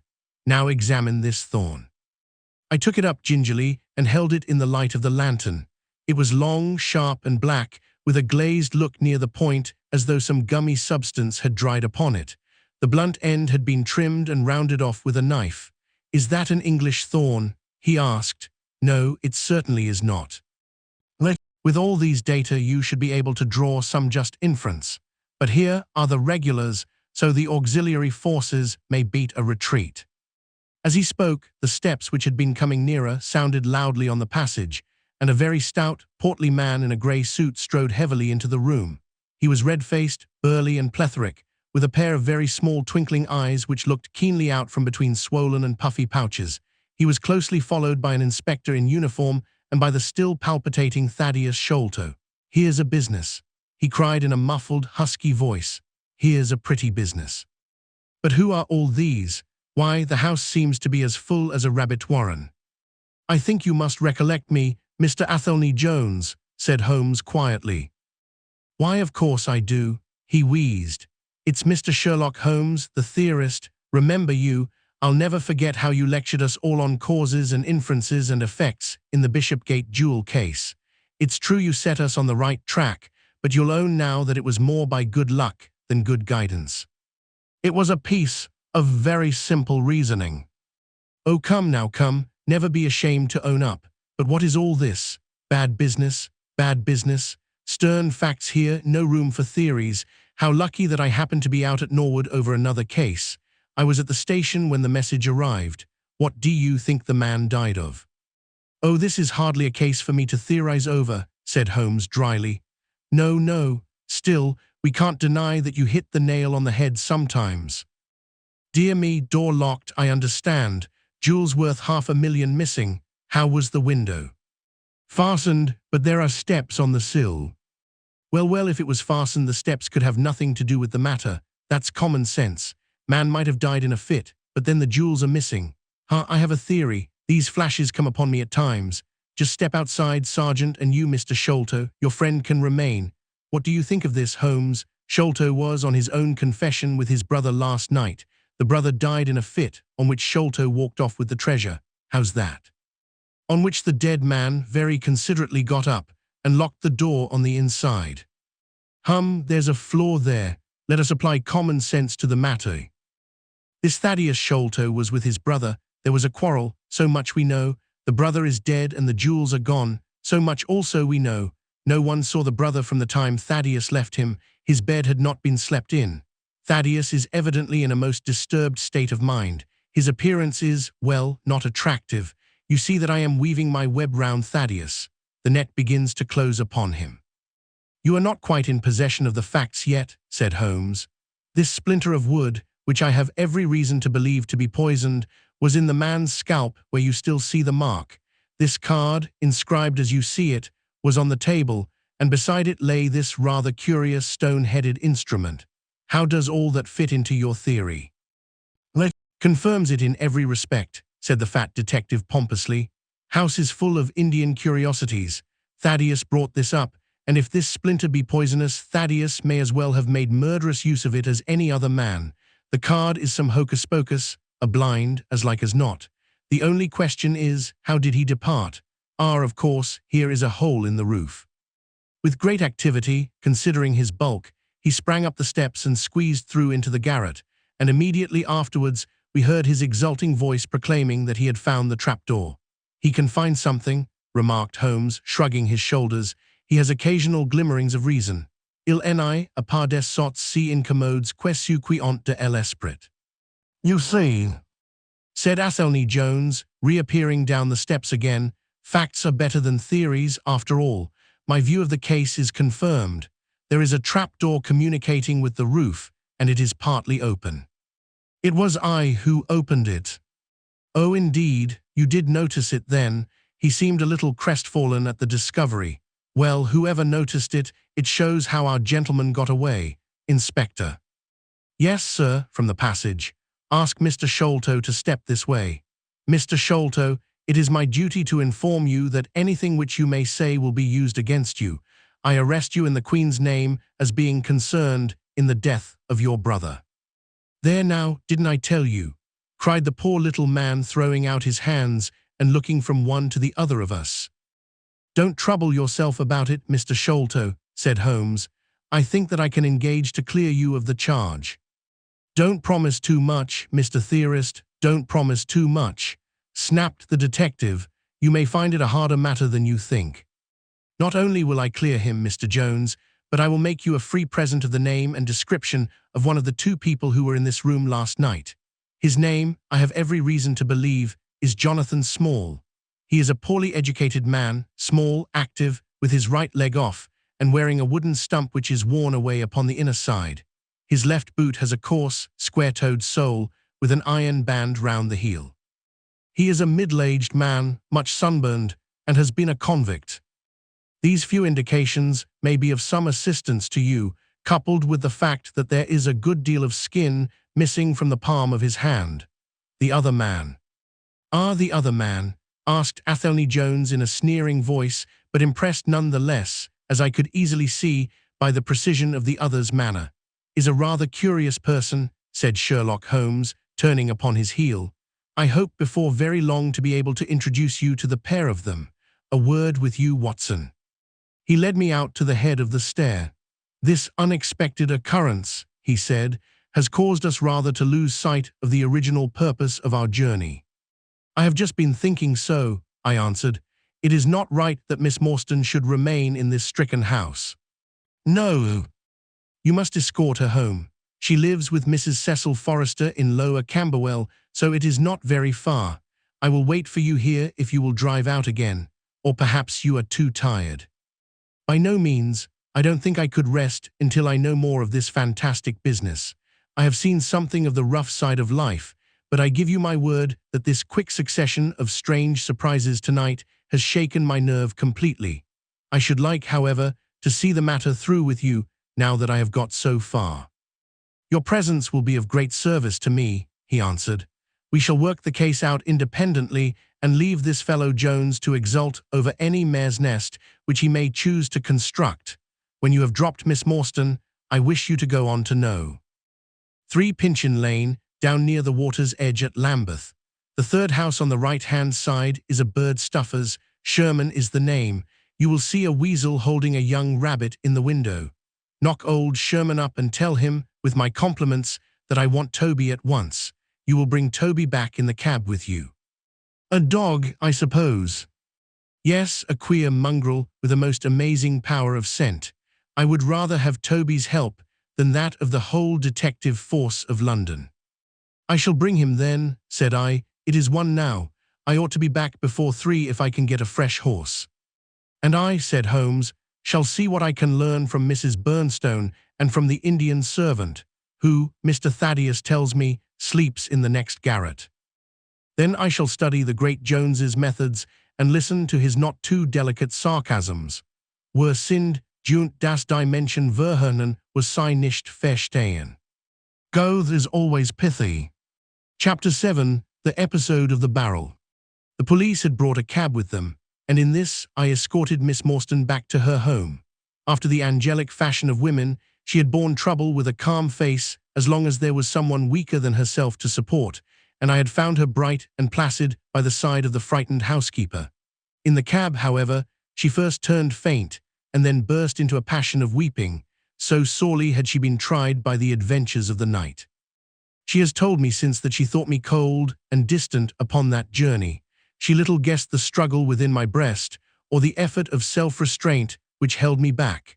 My sympathies and my love went out to her, even as my hand had in the garden. I felt that years of the conventionalities of life could not teach me to know her sweet, brave nature as had this one day of strange experiences. Yet there were two thoughts which sealed the words of affection upon my lips. She was weak and helpless, shaken in mind and nerve. It was to take her at a disadvantage to obtrude love upon her at such a time. Worse still, she was rich. If Holmes's researches were successful, she would be an heiress. Was it fair, was it honorable, that a half-pay surgeon should take such advantage of an intimacy which chance had brought about? Might she not look upon me as a mere vulgar fortune-seeker? I could not bear to risk that such a thought should cross her mind. This Agra treasure intervened like an impassable barrier between us. It was nearly 2 o'clock when we reached Mrs. Cecil Forrester's. The servants had retired hours ago, but Mrs. Forrester had been so interested by the strange message which Miss Morstan had received that she had sat up in the hope of her return. She opened the door herself, a middle-aged, graceful woman, and it gave me joy to see how tenderly her arm stole round the other's waist and how motherly was the voice in which she greeted her. She was clearly no mere paid dependent, but an honored friend. I was introduced, and Mrs. Forrester earnestly begged me to step in and tell her our adventures. I explained, however, the importance of my errand and promised faithfully to call and report any progress which we might make with the case.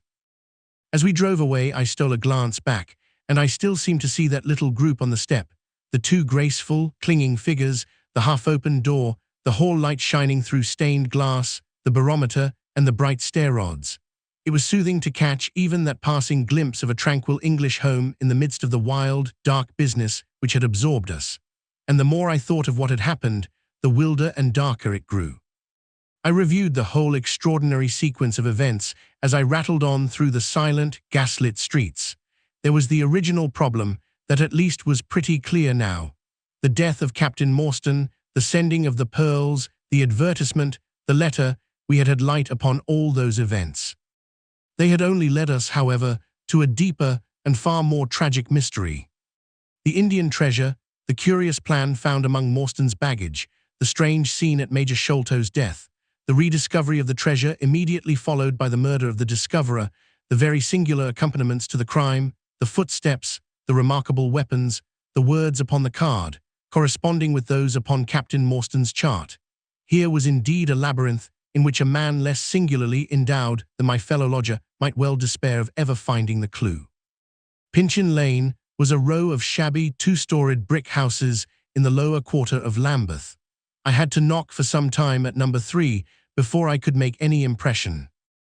At last, however, there was the glint of a candle behind the blind, and a face looked out at the upper window. "Go on, you drunken vagabond," said the face. "If you kick up any more row, I'll open the kennels and let out 43 dogs upon you." "If you'll let one out, it's just what I have come for," said I. "Go on," yelled the voice. "So help me gracious, I have a wiper in this bag, and I'll drop it on your head if you don't hook it." "But I want a dog," I cried. "I won't be argued with," shouted Mr. Sherman. "Now stand clear, for when I say 3, down goes the wiper." "Mr. Sherlock Holmes," I began, but the words had a most magical effect, for the window instantly slammed down, and within a minute the door was unbarred and open. Mr. Sherman was a lanky, lean old man, with stooping shoulders, a stringy neck, and blue-tinted glasses. "A friend of Mr. Sherlock is always welcome," said he. "Step in, sir. Keep clear of the badger, for he bites. Ah, naughty, naughty, would you take a nip at the gentleman?" This to a stoat which thrust its wicked head and red eyes between the bars of its cage. "Don't mind that, sir, it's only a slow worm. It hain't got no fangs, so I gives it the run o' the room, for it keeps the beetles down. You must not mind my bane, just a little short why you at first, for I'm guyed at by the children, and there's many a one just comes down this lane to knock me up." "What was it that Mr. Sherlock Holmes wanted, sir?" "He wanted a dog of yours." "Ah, that would be Toby." "Yes, Toby was the name." "Toby lives at number 7, on the left here." He moved slowly forward with his candle among the queer animal family which he had gathered round him. In the uncertain, shadowy light I could see dimly that there were glancing, glimmering eyes peeping down at us from every cranny and corner. Even the rafters above our heads were lined by solemn fowls, who lazily shifted their weight from one leg to the other as our voices disturbed their slumbers. Toby proved to be an ugly, long-haired, lop-eared creature, half spaniel and half lurcher, brown and white in color, with a very clumsy, waddling gait. It accepted, after some hesitation, a lump of sugar which the old naturalist handed to me, and having thus sealed an alliance, it followed me to the cab and made no difficulties about accompanying me. It had just struck 3 on the palace clock when I found myself back once more at Pondicherry Lodge. The ex-prizefighter McMurdo had, I found, been arrested as an accessory, and both he and Mr. Sholto had been marched off to the station. 2 constables guarded the narrow gate, but they allowed me to pass with the dog on my mentioning the detective's name. Holmes was standing on the doorstep with his hands in his pockets, smoking his pipe. "Ah, you have him there," said he. "Good dog, then. Athelney Jones has gone. We have had an immense display of energy since you left. He has arrested not only friend Thaddeus, but the gatekeeper, the housekeeper, and the Indian servant. We have the place to ourselves, but for a sergeant upstairs. Leave the dog here and come up." We tied Toby to the hall table and reascended the stairs. The room was as we had left it, save that a sheet had been draped over the central figure. A weary-looking police sergeant reclined in the corner. "Lend me your bull's-eye, sergeant," said my companion. "Now tie this bit of card round my neck so as to hang it in front of me. Thank you. Now I must kick off my boots and stockings. Just you carry them down with you, Watson. I am going to do a little climbing. And dip my handkerchief into the creosote. That will do. Now come up into the garret with me for a moment." We clambered up through the hole. Holmes turned his light once more upon the footsteps in the dust. "I wish you particularly to notice these footmarks," he said. "Do you observe anything noteworthy about them?" "They belong," I said, "to a child or a small woman." "Apart from their size, though, is there nothing else?" "They appear to be much as other footmarks." "Not at all. Look here. This is the print of a right foot in the dust. Now I make one with my naked foot beside it. What is the chief difference?" "Your toes are all cramped together. The other print has each toe distinctly divided." "Quite so, that is the point. Bear that in mind. Now, would you kindly step over to that flap window and smell the edge of the woodwork?" "I shall stay over here, as I have this handkerchief in my hand." I did as he directed, and was instantly conscious of a strong tarry smell. That is where he put his foot in getting out. If you can trace him, I should think that Toby will have no difficulty. Now run downstairs, loose the dog, and look out for Blondin. By the time that I got out into the grounds, Sherlock Holmes was on the roof, and I could see him like an enormous glowworm crawling very slowly along the ridge. I lost sight of him behind a stack of chimneys, but he presently reappeared and then vanished once more upon the opposite side. When I made my way round there, I found him seated at one of the corner eaves. "That you, Watson?" he cried. "Yes." "This is the place. What is that black thing down there?" "A water barrel. Top on it." "Yes." "No sign of a ladder." "No." "Confound the fellow. It's a most breakneck place. I ought to be able to come down where he could climb up. The water pipe feels pretty firm. Here goes, anyhow." There was a scuffling of feet, and the lantern began to come steadily down the side of the wall. Then with a light spring he came onto the barrel, and from there to the earth. It was easy to follow him, he said, drawing on his stockings and boots. Tiles were loosened the whole way along, and in his hurry he had dropped this. It confirms my diagnosis, as you doctors express it. The object which he held up to me was a small pocket or pouch woven out of colored grasses, and with a few tawdry beads strung round it. In shape and size, it was not unlike a cigarette case. Inside were half a dozen spines of dark wood, sharp at one end and rounded at the other, like that which had struck Bartholomew Sholto. "They are hellish things," said he. "Look out that you don't prick yourself. I'm delighted to have them, for the chances are that they are all he has. There is the less fear of you or me finding one in our skin before long. I would sooner face a martini bullet myself. Are you game for a 6-mile trudge, Watson?" "Certainly," I answered. "Your leg will stand it." "Oh, yes. Here you are, doggy. Good old Toby. Smell it, Toby, smell it." He pushed the creosote handkerchief under the dog's nose, while the creature stood with its fluffy legs separated and with a most comical cock to its head, like a connoisseur sniffing the bouquet of a famous vintage. Holmes then threw the handkerchief to a distance, fastened a stout cord to the mongrel's collar, and led him to the foot of the water barrel. The creature instantly broke into a succession of high, tremulous yelps, and with his nose on the ground and his tail in the air, pattered off upon the trail at a pace which strained his leash and kept us at the top of our speed.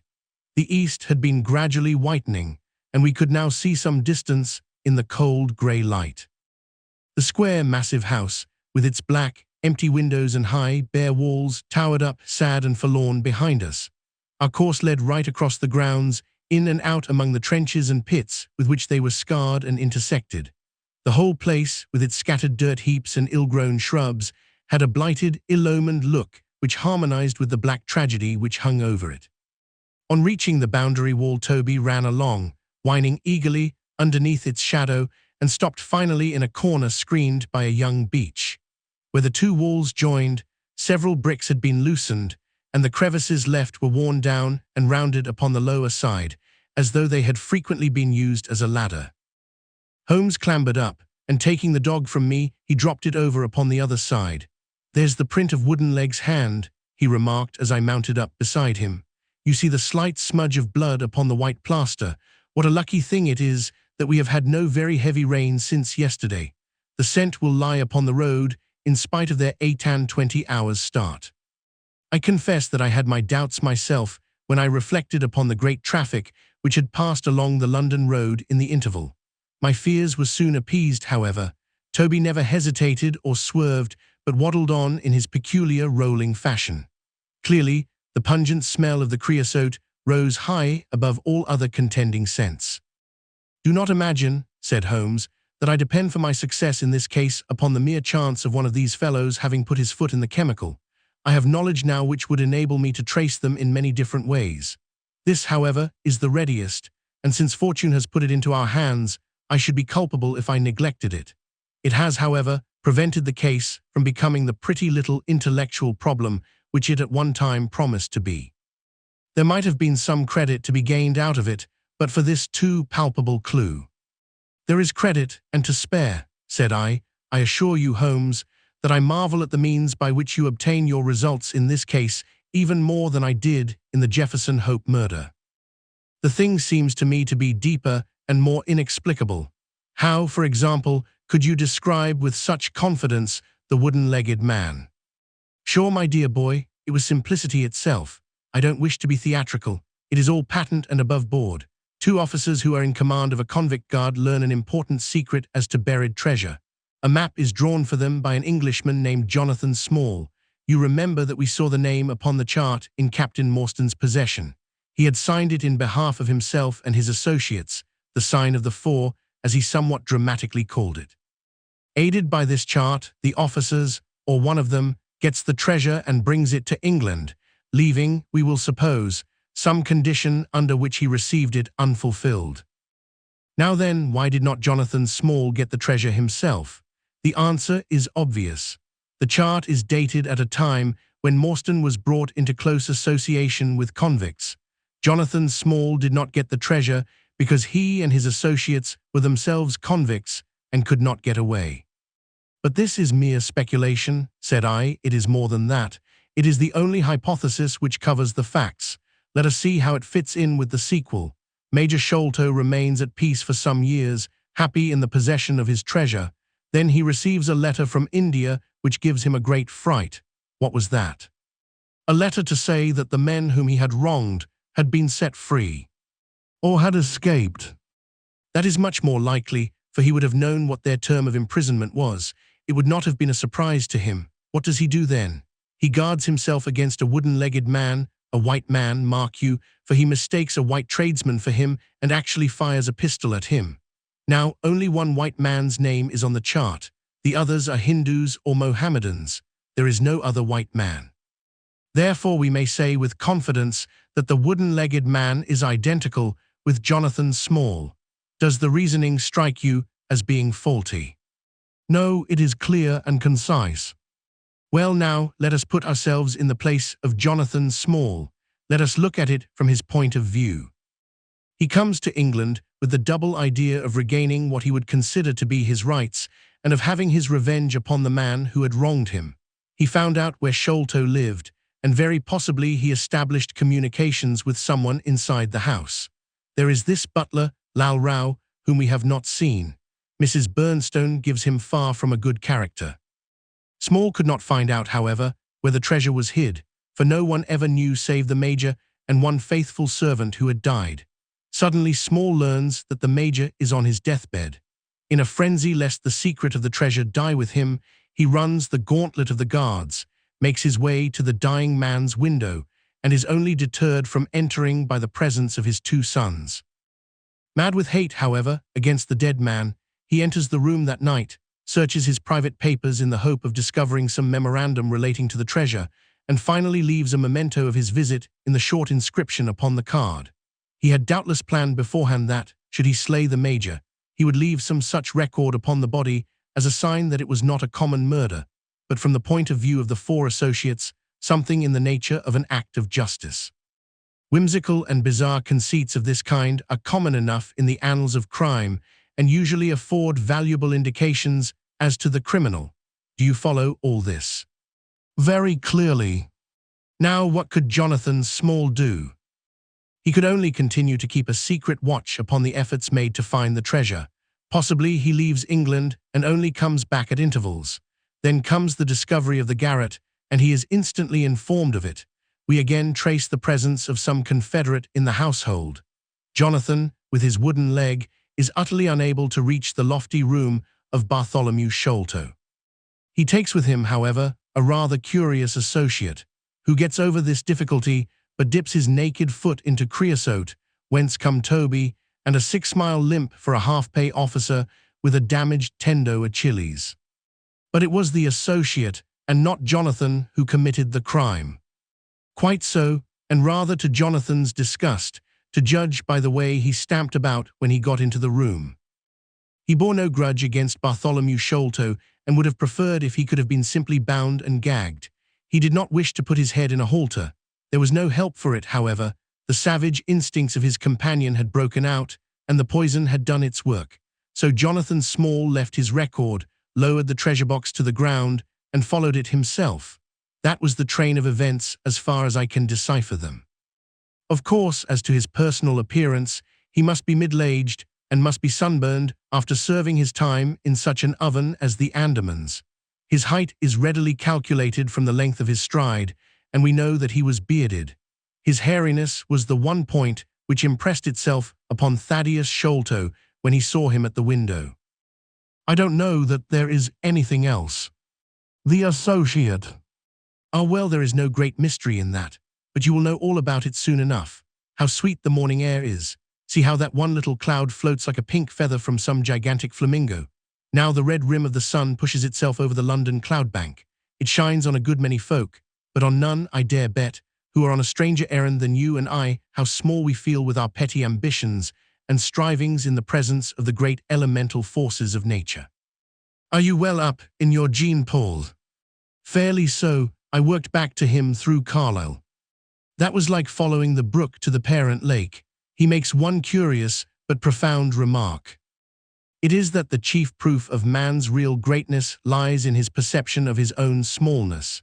It argues, you see, a power of comparison and of appreciation which is in itself a proof of nobility. There is much food for thought in Richter. You have not a pistol, have you? I have my stick. It is just possible that we may need something of the sort if we get to their lair. Jonathan, I shall leave to you, but if the other turns nasty, I shall shoot him dead. He took out his revolver as he spoke, and having loaded 2 of the chambers, he put it back into the right-hand pocket of his jacket. We had during this time been following the guidance of Toby down the half-rural villa-lined roads which lead to the metropolis. Now, however, we were beginning to come among continuous streets where labourers and dockmen were already astir, and slatternly women were taking down shutters and brushing doorsteps. At the square-topped corner public houses business was just beginning, and rough-looking men were emerging, rubbing their sleeves across their beards after their morning wet. Strange dogs sauntered up and stared wonderingly at us as we passed, but our inimitable Toby looked neither to the right nor to the left, but trotted onward with his nose to the ground and an occasional eager whine which spoke of a hot scent. We had traversed Streatham, Brixton, Camberwell, and now found ourselves in Kennington Lane, having borne away through the side streets to the east of the Oval. The men whom we pursued seemed to have taken a curiously zigzag road, with the idea probably of escaping observation. They had never kept to the main road if a parallel side street would serve their turn. At the foot of Kennington Lane, they had edged away to the left through Bond Street and Miles Street. Where the latter street turns into Knight's Place, Toby ceased to advance, but began to run backward and forward with one ear cocked and the other drooping, the very picture of canine indecision. Then he waddled round in circles, looking up to us from time to time, as if to ask for sympathy in his embarrassment. "What the deuce is the matter with the dog?" growled Holmes. "They surely would not take a cab or go off in a balloon." "Perhaps they stood here for some time," I suggested. "It's all right, he's off again," said my companion in a tone of relief. He was indeed off, for after sniffing round again he suddenly made up his mind and darted away with an energy and determination such as he had not yet shown.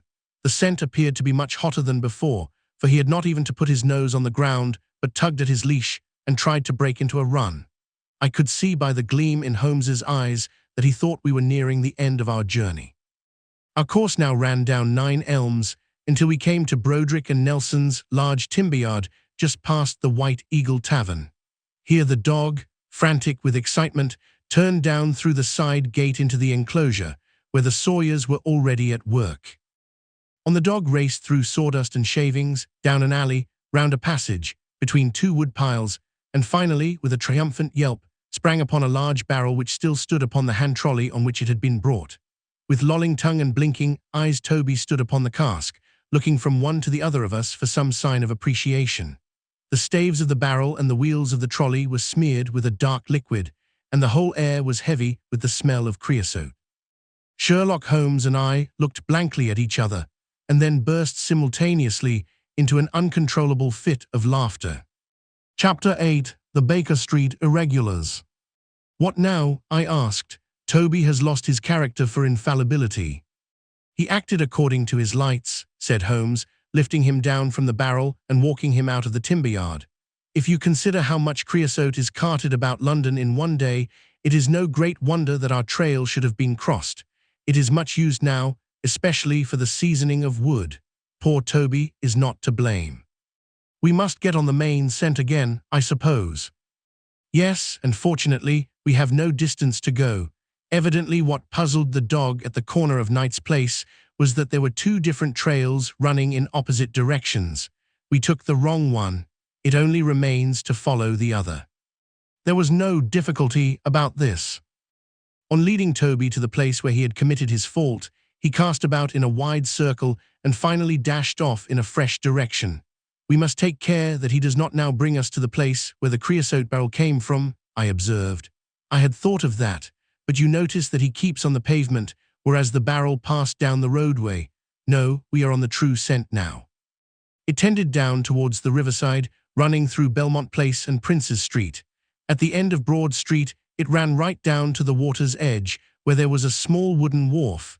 Toby led us to the very edge of this, and there stood whining, looking out on the dark current beyond. "We are out of luck," said Holmes. "They have taken to a boat here." Several small punts and skiffs were lying about in the water and on the edge of the wharf. We took Toby round to each in turn, but though he sniffed earnestly, he made no sign.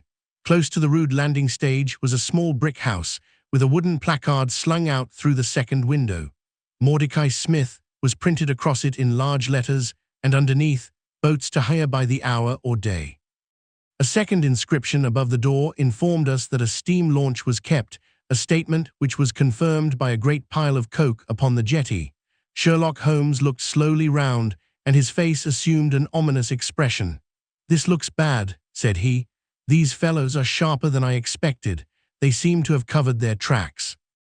There has, I fear, been preconcerted management here." He was approaching the door of the house when it opened, and a little curly-headed lad of 6 came running out, followed by a stoutish, red-faced woman with a large sponge in her hand. "You come back and be washed, Jack," she shouted. "Come back, you young imp, for if your father comes home and finds you like that, he'll let us hear of it." "Dear little chap," said Holmes strategically. "What a rosy-cheeked young rascal. Now, Jack, is there anything you would like?" The youth pondered for a moment. "I'd like a shillin'," said he. "Nothing you would like better." "I'd like 2 shillin' better," the prodigy answered after some thought. "Here you are then, catch. A fine child, Mrs. Smith." "Law bless you, sir, he is that, and forward. He gets a'most too much for me to manage, specially when my man is away days at a time." "Away, is he?" said Holmes in a disappointed voice. "I am sorry for that, for I wanted to speak to Mr. Smith." "He's been away since yesterday morning, sir, and truth to tell, I am beginning to feel frightened about him. But if it was about a boat, sir, maybe I could serve as well. I wanted to hire his steam launch." "Why, bless you, sir, it is in the steam launch that he has gone. That's what puzzles me, for I know there ain't more coals in her than would take her to about Woolwich and back. If he's been away in the barge, I'd thought nothing, for many a time a job has taken him as far as Gravesend, and then if there was much doing there he might stayed over. But what good is a steam launch without coals? He might have bought some at a wharf down the river." "He might, sir, but it weren't his way. Many a time I've heard him call out at the prices they charge for a few odd bags. Besides, I don't like that wooden-legged man. Why, his ugly face and outlandish talk. What did he want always knocking about here for?" "A wooden-legged man," said Holmes with bland surprise. "Yes, sir, a brown, monkey-faced chap that's called morn once for my old man. It was him that roused him up yesternight, and what's more, my man knew he was common, for he had steam up in the launch. I tell you straight, sir, I don't feel easy in my mind about it." "But my dear Mrs. Smith," said Holmes, shrugging his shoulders, "you are frightening yourself about nothing. How could you possibly tell that it was the wooden-legged man who came in the night? I don't quite understand how you can be so sure." "His voice, sir, I knew his voice, which is thick and foggy. He tapped at the winder, about 3 it would be. 'Show a leg, matey,' says he, 'time to turn out guard.' My old man woke up Jim, that's my eldest, and away they went without so much as a word to me. I could hear the wooden leg clacking on the stones." "And was this wooden-legged man alone?" "Couldn't say, I am sure, sir. I didn't hear no one else." "I am sorry, Mrs. Smith, for I wanted a steam launch, and I have heard good reports of the, let me see, what is her name?" "The Aurora, sir."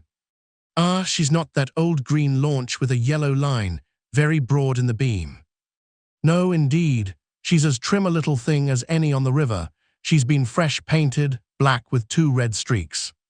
"Thanks, I hope that you will hear soon from Mr. Smith. I am going down the river, and if I should see anything of the Aurora, I shall let him know that you are uneasy. A black funnel, you say?" "No, sir, black with a white band." "Ah, of course, it was the sides which were black. Good morning, Mrs. Smith." "There is a boatman here with a wherry, Watson. We shall take it and cross the river." "The main thing with people of that sort," said Holmes as we sat in the sheets of the wherry, "is never to let them think that their information can be of the slightest importance to you. If you do, they will instantly shut up like an oyster. If you listen to them under protest, as it were, you are very likely to get what you want." "Our course now seems pretty clear," said I. "What would you do then?" "I would engage a launch and go down the river on the track of the Aurora." "My dear fellow, it would be a colossal task. She may have touched at any wharf on either side of the stream between here and Greenwich. Below the bridge there is a perfect labyrinth of landing places for miles. It would take you days and days to exhaust them if you set about it alone." "Employ the police, then." "No, I shall probably call Athelney Jones in at the last moment. He is not a bad fellow, and I should not like to do anything which would injure him professionally. But I have a fancy for working it out myself, now that we have gone so far." "Could we advertise, then, asking for information from wharfingers?" "Worse and worse. Our men would know that the chase was hot at their heels, and they would be off out of the country. As it is, they are likely enough to leave, but as long as they think they are perfectly safe, they will be in no hurry. Jones's energy will be of use to us there, for his view of the case is sure to push itself into the daily press, and the runaways will think that everyone is off on the wrong scent. What are we to do then? I asked as we landed near Millbank Penitentiary. Take this hansom, drive home, have some breakfast, and get an hour's sleep. It is quite on the cards that we may be afoot tonight again. Stop at a telegraph office, cabby. We will keep Toby, for he may be of use to us yet. We pulled up at the Great Peter Street post office, and Holmes dispatched his wire. Whom do you think that is to? He asked as we resumed our journey. I am sure I don't know. You remember the Baker Street Division of the Detective Police Force, whom I employed in the Jefferson Hope case. Well, said I, laughing, this is just the case where they might be invaluable. If they fail, I have other resources, but I shall try them first. That wire was to my dirty little Lieutenant Wiggins, and I expect that he and his gang will be with us before we have finished our breakfast. It was between 8 and 9 o'clock now, and I was conscious of a strong reaction after the successive excitements of the night. I was limp and weary, befogged in mind and fatigued in body. I had not the professional enthusiasm which carried my companion on, nor could I look at the matter as a mere abstract intellectual problem. As far as the death of Bartholomew Sholto went, I had heard little good of him and could feel no intense antipathy to his murderers. The treasure, however, was a different matter. That or part of it belonged rightfully to Miss Morstan. While there was a chance of recovering it, I was ready to devote my life to the one object. True, if I found it, it would probably put her forever beyond my reach.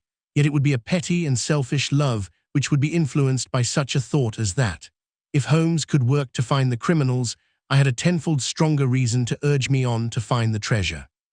A bath at Baker Street and a complete change freshened me up wonderfully.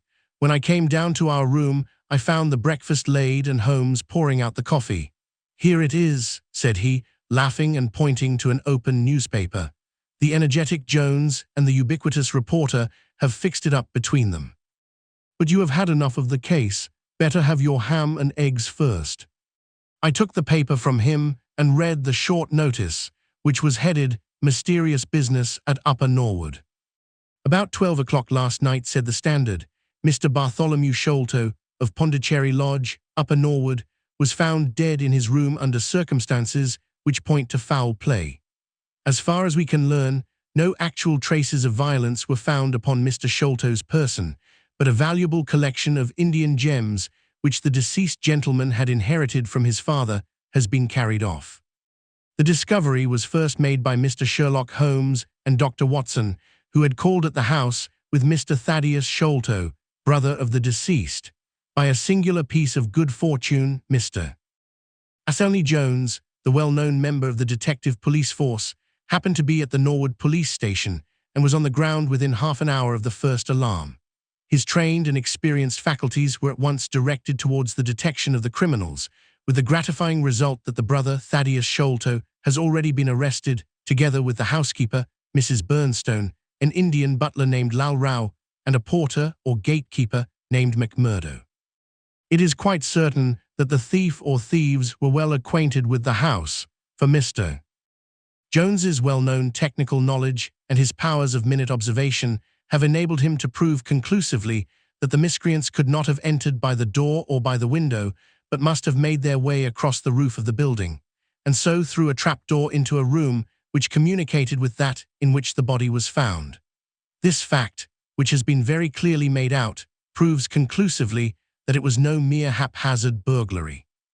The prompt and energetic action of the officers of the law shows the great advantage of the presence, on such occasions, of a single vigorous and masterful mind. We cannot but think that it supplies an argument to those who would wish to see our detectives more decentralized, and so brought into closer and more effective touch with the cases which it is their duty to investigate. Isn't it gorgeous? Said Holmes, grinning over his coffee cup. What do you think of it? I think that we have had a close shave ourselves of being arrested for the crime. So do I. I wouldn't answer for our safety now if he should happen to have another of his attacks of energy. At this moment there was a loud ring at the bell, and I could hear Mrs. Hudson our landlady, raising her voice in a wail of expostulation and dismay. "By heavens, Holmes," I said, half rising, "I believe that they are really after us." "No, it's not quite so bad as that. It is the unofficial force, the Baker Street irregulars." As he spoke, there came a swift pattering of naked feet upon the stairs, a clatter of high voices, and in rushed a dozen dirty and ragged little street Arabs. There was some show of discipline among them, despite their tumultuous entry, for they instantly drew up in line and stood facing us with expectant faces. One of their number, taller and older than the others, stood forward with an air of lounging superiority which was very funny in such a disreputable little scarecrow. "Got your message, sir," said he, and brought 'em on sharp, 3 bob and a tanner for tickets. "Here you are," said Holmes, producing some silver. "In future they can report to you, Wiggins, and you to me. I cannot have the house invaded in this way.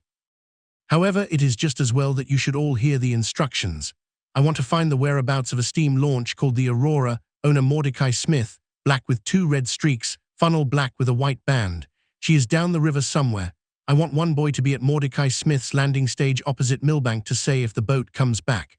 You must divide it out among yourselves and do both banks thoroughly. Let me know the moment you have news. Is that all clear?" "Yes, governor," said Wiggins. "The old scale of pay and a guinea to the boy who finds the boat. Here's a day in advance. Now off you go." He handed them a shilling each, and away they buzzed down the stairs, and I saw them a moment later streaming down the street. "If the launch is above water they will find her," said Holmes as he rose from the table and lit his pipe. "They can go everywhere, see everything, overhear everyone. I expect to hear before evening that they have spotted her. In the meanwhile, we can do nothing but await results. We cannot pick up the broken trail until we find either the Aurora or Mr. Mordecai Smith. Toby could eat these scraps, I dare say. Are you going to bed, Holmes?" "No, I am not tired. I have a curious constitution. I never remember feeling tired by work, though idleness exhausts me completely. I am going to smoke and to think over this queer business to which my fair client has introduced us. If ever man had an easy task, this of ours ought to be. Wooden-legged men are not so common, but the other man must, I should think, be absolutely unique." "That other man again. I have no wish to make a mystery of him to you anyway, but you must have formed your own opinion. Now do consider the data. Diminutive footmarks, toes never fettered by boots, naked feet, stone-headed wooden mace, great agility, small poisoned darts. What do you make of all this?" "A savage," I exclaimed, "perhaps one of those Indians who were the associates of Jonathan Small." "Hardly that," said he. "When first I saw signs of strange weapons, I was inclined to think so, but the remarkable character of the footmarks caused me to reconsider my views. Some of the inhabitants of the Indian peninsula are small men, but none could have left such marks as that. The Hindu proper has long and thin feet. The sandal-wearing Mohammedan has the great toe well separated from the others because the thong is commonly passed between. These little darts, too, could only be shot in one way. They are from a blowpipe. Now then, where are we to find our savage?" "South America," I hazarded. He stretched his hand up and took down a bulky volume from the shelf. "This is the first volume of a gazetteer which is now being published. It may be looked upon as the very latest authority. What have we here? Andaman Islands, situated 340 miles to the north of Sumatra in the Bay of Bengal. Hum, what's all this? Moist climate, coral reefs, sharks, Port Blair, convict barracks, Rutland Island, cottonwoods are here we are." The aborigines of the Andaman Islands may perhaps claim the distinction of being the smallest race upon this earth, though some anthropologists prefer the Bushmen of Africa, the Digger Indians of America, and the Terra del Fuegians. The average height is rather below 4 feet, although many full-grown adults may be found who are very much smaller than this. They are a fierce, morose, and intractable people, though capable of forming most devoted friendships when their confidence has once been gained. Mark that, Watson. Now then listen to this. They are naturally hideous, having large, misshapen heads, small fierce eyes, and distorted features. Their feet and hands, however, are remarkably small. So intractable and fierce are they that all the efforts of the British officials have failed to win them over in any degree. They have always been a terror to shipwrecked crews, braining the survivors with their stone-headed clubs or shooting them with their poisoned arrows. These massacres are invariably concluded by a cannibal feast. Nice, amiable people, Watson. If this fellow had been left to his own unaided devices, this affair might have taken an even more ghastly turn. I fancy that, even as it is, Jonathan Small would give a good deal not to have employed him. But how came he to have so singular a companion?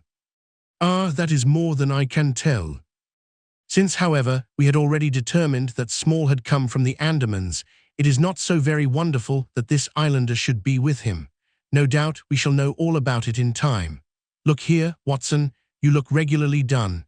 Lie down there on the sofa and see if I can put you to sleep.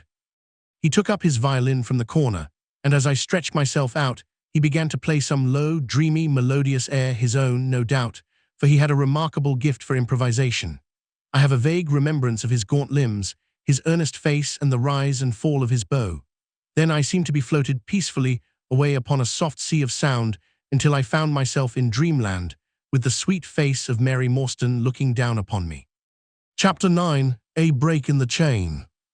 It was late in the afternoon before I woke, strengthened and refreshed.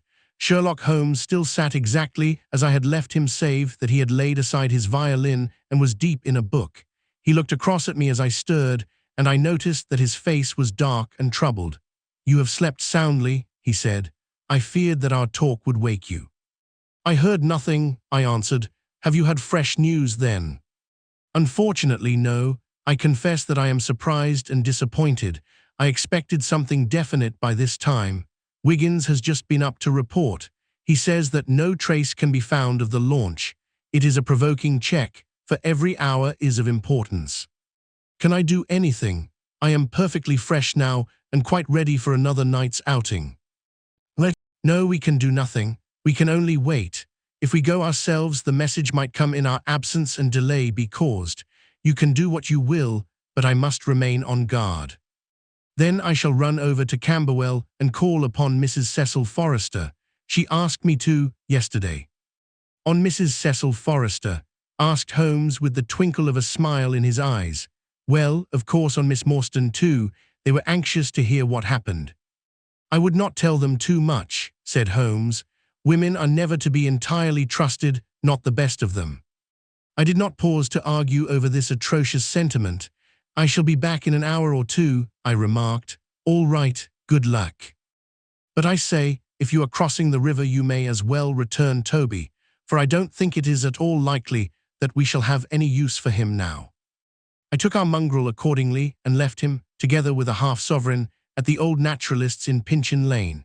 At Camberwell I found Miss Morstan a little weary after her night's adventures, but very eager to hear the news. Mrs. Forrester, too, was full of curiosity. I told them all that we had done, suppressing, however, the more dreadful parts of the tragedy.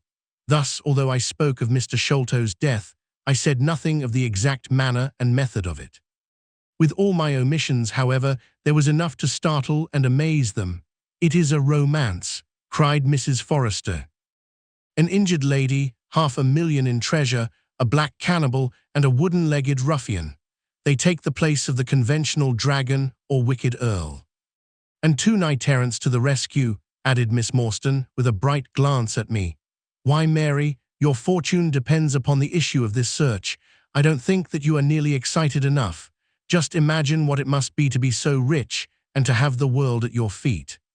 It sent a little thrill of joy to my heart to notice that she showed no sign of elation at the prospect.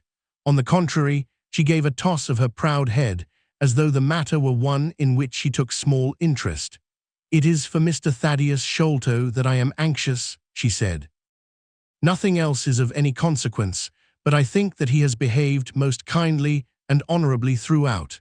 It is our duty to clear him of this dreadful and unfounded charge." It was evening before I left Camberwell, and quite dark by the time I reached home. My companion's book and pipe lay by his chair, but he had disappeared. I looked about in the hope of seeing a note, but there was none. "I suppose that Mr. Sherlock Holmes has gone out," I said to Mrs. Hudson as she came up to lower the blinds. "No, sir. He has gone to his room, sir. Do you know, sir," sinking her voice into an impressive whisper, "I am afraid for his health." Why so, Mrs. Hudson? Well, he's that strange, sir.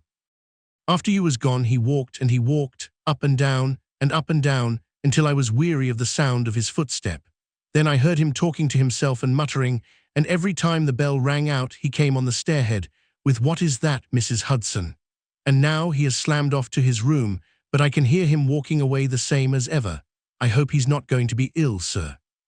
I ventured to say something to him about cooling medicine, but he turned on me, sir, with such a look that I don't know how ever I got out of the room. I don't think that you have any cause to be uneasy, Mrs. Hudson, I answered. I have seen him like this before. He has some small matter upon his mind which makes him restless. I tried to speak lightly to our worthy landlady, but I was myself somewhat uneasy when through the long night I still from time to time heard the dull sound of his tread, and knew how his keen spirit was chafing against this involuntary inaction. At breakfast time he looked worn and haggard, with a little fleck of feverish colour upon either cheek. "You are knocking yourself up, old man," I remarked. "I heard you marching about in the night." "No, I could not sleep," he answered. "This infernal problem is consuming me. It is too much to be balked by so petty an obstacle when all else had been overcome. I know the men, the launch, everything, and yet I can get no news. I have set other agencies at work and used every means at my disposal. The whole river has been searched on either side, but there is no news, nor has Mrs. Smith heard of her husband. I shall come to the conclusion soon that they have scuttled the craft, but there are objections to that. Or that Mrs. Smith has put us on a wrong scent. No, I think that may be dismissed. I had inquiries made, and there is a launch of that description. Could it have gone up the river? I have considered that possibility too, and there is a search party who will work up as far as Richmond. If no news comes today, I shall start off myself tomorrow and go for the men rather than the boat. But surely, we shall hear something. We did not, however. Not a word came to us either from Wiggins or from the other agencies. There were articles in most of the papers upon the Norwood tragedy. They all appeared to be rather hostile to the unfortunate Thaddeus Sholto. No fresh details were to be found, however, in any of them, save that an inquest was to be held upon the following day. I walked over to Camberwell in the evening to report our ill success to the ladies, and on my return I found Holmes dejected and somewhat morose. He would hardly reply to my questions, and busied himself all the evening in an abstruse chemical analysis, which involved much heating of retorts and distilling of vapours, ending at last in a smell which fairly drove me out of the apartment. Up to the small hours of the morning, I could hear the clinking of his test tubes, which told me that he was still engaged in his malodorous experiment. In the early dawn, I woke with a start and was surprised to find him standing by my bedside, clad in a rude sailor dress with a pea-jacket and a coarse red scarf round his neck. "I am off down the river, Watson," said he. "I have been turning it over in my mind, and I can see only one way out of it. It is worth trying, at all events." "Surely I can come with you then?" said I. "No, you can be much more useful if you will remain here as my representative. I am loath to go, for it is quite on the cards that some message may come during the day, though Wiggins was despondent about it last night. I want you to open all notes and telegrams, and to act on your own judgment if any news should come. Can I rely upon you?" "Most certainly." "I am afraid that you will not be able to wire to me, for I can hardly tell yet where I may find myself. If I am in luck, however, I may not be gone so very long. I shall have news of some sort or other before I get back." I had heard nothing of him by breakfast time. On opening the Standard, however, I found that there was a fresh allusion to the business. With reference to the Upper Norwood tragedy, it remarked, "We have reason to believe that the matter promises to be even more complex and mysterious than was originally supposed. Fresh evidence has shown that it is quite impossible that Mr. Thaddeus Sholto could have been in any way concerned in the matter. He and the housekeeper, Mrs. Burnstone, were both released yesterday evening. It is believed, however, that the police have a clue as to the real culprits, and that it is being prosecuted by Mr. Athelney Jones of Scotland Yard with all his well-known energy and sagacity. Further arrests may be expected at any moment. That is satisfactory so far as it goes. Thought I friend Sholto is safe, at any rate. I wonder what the fresh clue may be, though it seems to be a stereotyped form whenever the police have made a blunder. I tossed the paper down upon the table, but at that moment my eye caught an advertisement in the agony column. It ran in this way. Lost whereas Mordecai Smith, boatman, and his son Jim left Smith's Wharf at or about 3 o'clock last Tuesday morning in the steam launch Aurora, black with 2 red stripes, funnel black with a white band. The sum of £5 will be paid to anyone who can give information to Mrs. Smith at Smith's Wharf or at 22 LB Baker Street as to the whereabouts of the said Mordecai Smith and the launch Aurora. This was clearly Holmes's doing. The Baker Street address was enough to prove that. It struck me as rather ingenious because it might be read by the fugitives without their seeing in it more than the natural anxiety of a wife for her missing husband. It was a long day. Every time that a knock came to the door or a sharp step passed in the street, I imagined that it was either Holmes returning or an answer to his advertisement. I tried to read, but my thoughts would wander off to our strange quest and to the ill-assorted and villainous pair whom we were pursuing. Could there be, I wondered, some radical flaw in my companion's reasoning? Might he not be suffering from some huge self-deception? Was it not possible that his nimble and speculative mind had built up this wild theory upon faulty premises? I had never known him to be wrong, and yet the keenest reasoner may occasionally be deceived. He was likely, I thought, to fall into error through the over-refinement of his logic, his preference for a subtle and bizarre explanation when a plainer and more commonplace one lay ready to his hand. Yet, on the other hand, I had myself seen the evidence, and I had heard the reasons for his deductions. When I looked back on the long chain of curious circumstances, many of them trivial in themselves, but all tending in the same direction, I could not disguise from myself that even if Holmes's explanation were incorrect, the true theory must be equally outre and startling. At 3 o'clock on the afternoon, there was a loud peal at the bell, an authoritative voice in the hall, and to my surprise, no less a person than Mr. Athelney Jones was shown up to me. Very different was he, however, from the brusque and masterful professor of common sense who had taken over the case so confidently at Upper Norwood. His expression was downcast, and his bearing meek and even apologetic. "Good day, sir, good day," said he. "Mr. Sherlock Holmes is out, I understand." "Yes, and I cannot be sure when he will be back, but perhaps you would care to wait. Take that chair and try one of these cigars." "Thank you, I don't mind if I do," said he, mopping his face with a red bandana handkerchief. "And a whiskey and soda." "Well, half a glass. It is very hot for the time of year, and I have had a good deal to worry and try me. You know my theory about this Norwood case. I remember that you expressed one. Well, I have been obliged to reconsider it. I had my net drawn tightly round Mr. Sholto, sir, when Poppy went through a hole in the middle of it. He was able to prove an alibi which could not be shaken.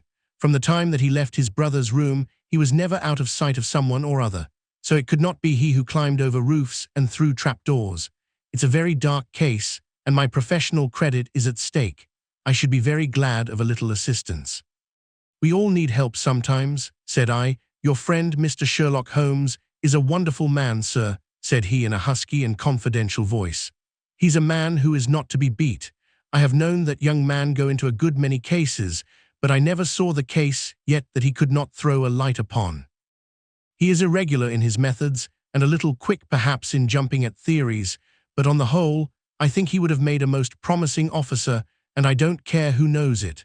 I have had a wire from him this morning, by which I understand that he has got some clue to this Sholto business. Here is his message." He took the telegram out of his pocket and handed it to me. It was dated from Poplar at 12 o'clock. "Go to Baker Street at once," it said. "If I have not returned, wait for me. I am close on the track of the Sholto gang. You can come with us tonight if you want to be in at the finish." "This sounds well. He has evidently picked up the scent again," said I. "Ah, then he has been at fault too," exclaimed Jones with evident satisfaction. "Even the best of us are thrown off sometimes. Of course, this may prove to be a false alarm, but it is my duty as an officer of the law to allow no chance to slip. But there is someone at the door. Perhaps this is he." A heavy step was heard ascending the stair, with a great wheezing and rattling as from a man who was sorely put to it for breath. Once or twice he stopped, as though the climb were too much for him, but at last he made his way to our door and entered. His appearance corresponded to the sounds which we had heard. He was an aged man, clad in seafaring garb, with an old pea-jacket buttoned up to his throat. His back was bowed, his knees were shaky, and his breathing was painfully asthmatic. As he leaned upon a thick oaken cudgel, his shoulders heaved in the effort to draw the air into his lungs. He had a coloured scarf round his chin, and I could see little of his face save a pair of keen dark eyes, overhung by bushy white brows and long grey side whiskers. Altogether, he gave me the impression of a respectable master mariner who had fallen into years and poverty. "What is it, my man?" I asked. He looked about him in the slow, methodical fashion of old age. "Is Mr. Sherlock Holmes here?" said he.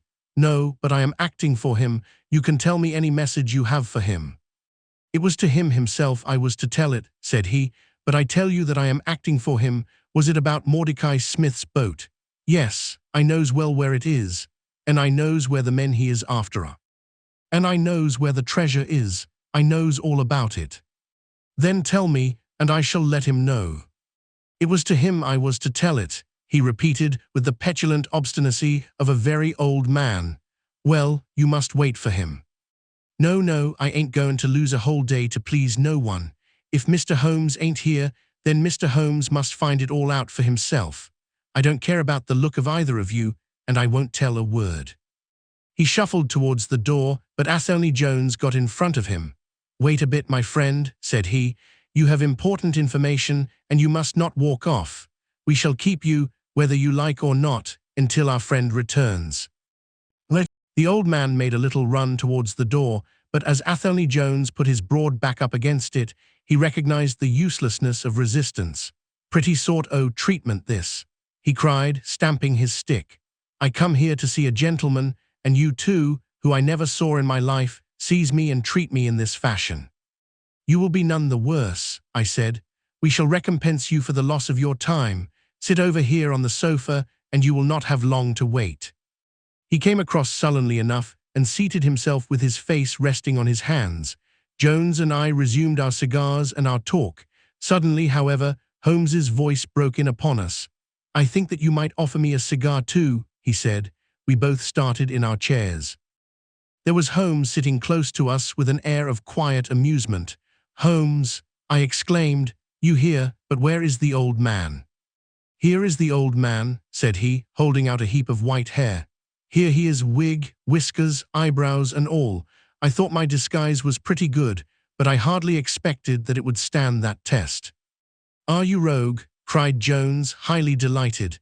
"You would have made an actor, and a rare one. You had the proper workhouse cough, and those weak legs of yours are worth £10 a week. I thought I knew the glint of your eye, though.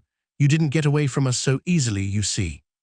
"I have been working in that get-up all day," said he, lighting his cigar. "You see, a good many of the criminal classes begin to know me, especially since our friend here took to publishing some of my cases, so I can only go on the warpath under some simple disguise like this. You got my wire?" "Yes, that was what brought me here." "How has your case prospered?" "It has all come to nothing. I have had to release 2 of my prisoners, and there is no evidence against the other 2. "Never mind. We shall give you 2 others in the place of them, but you must put yourself under my orders. You are welcome to all the official credit, but you must act on the lines that I point out. Is that agreed?" "Entirely, if you will help me to the men's." "Well then, in the first place, I shall want a fast police boat, a steam launch, to be at the Westminster Stairs at 7 o'clock. "That is easily managed. There is always one about there, but I can step across the road and telephone to make sure. Then I shall want 2 staunch men in case of resistance. There will be 2 or 3 in the boat. What else? When we secure the men, we shall get the treasure. I think that it would be a pleasure to my friend here to take the box round to the young lady to whom half of it rightfully belongs. Let her be the first to open it. Watson." "It would be a great pleasure to me." "Rather an irregular proceeding," said Jones, shaking his head. "However, the whole thing is irregular, and I suppose we must wink at it.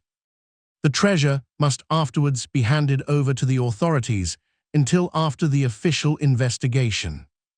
"Certainly, that is easily managed. One other point.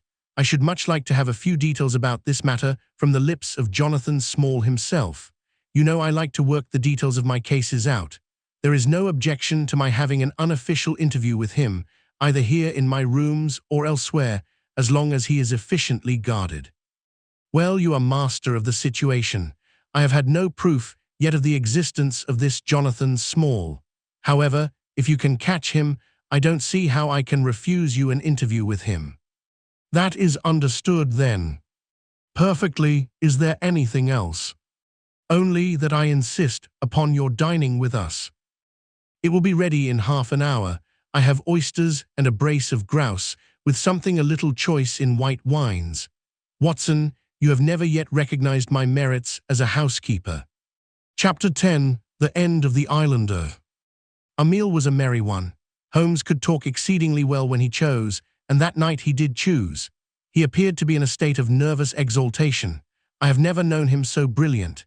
He spoke on a quick succession of subjects, on miracle plays, on medieval pottery, on Stradivarius violins, on the Buddhism of Ceylon, and on the warships of the future, handling each as though he had made a special study of it. His bright humor marked the reaction from his black depression of the preceding days. Athelney Jones proved to be a sociable soul in his hours of relaxation and faced his dinner with the air of a bon vivant. For myself, I felt elated at the thought that we were nearing the end of our task, and I caught something of Holmes's gaiety. None of us alluded during dinner to the cause which had brought us together. When the cloth was cleared, Holmes glanced at his watch and filled up 3 glasses with port. "One bumper," said he, "to the success of our little expedition. And now it is high time we were off. Have you a pistol, Watson?" "I have my old service revolver in my desk." "You had best take it then. It is well to be prepared. I see that the cab is at the door. I ordered it for 6:30. It was a little past 7 before we reached the Westminster Wharf and found our launch awaiting us.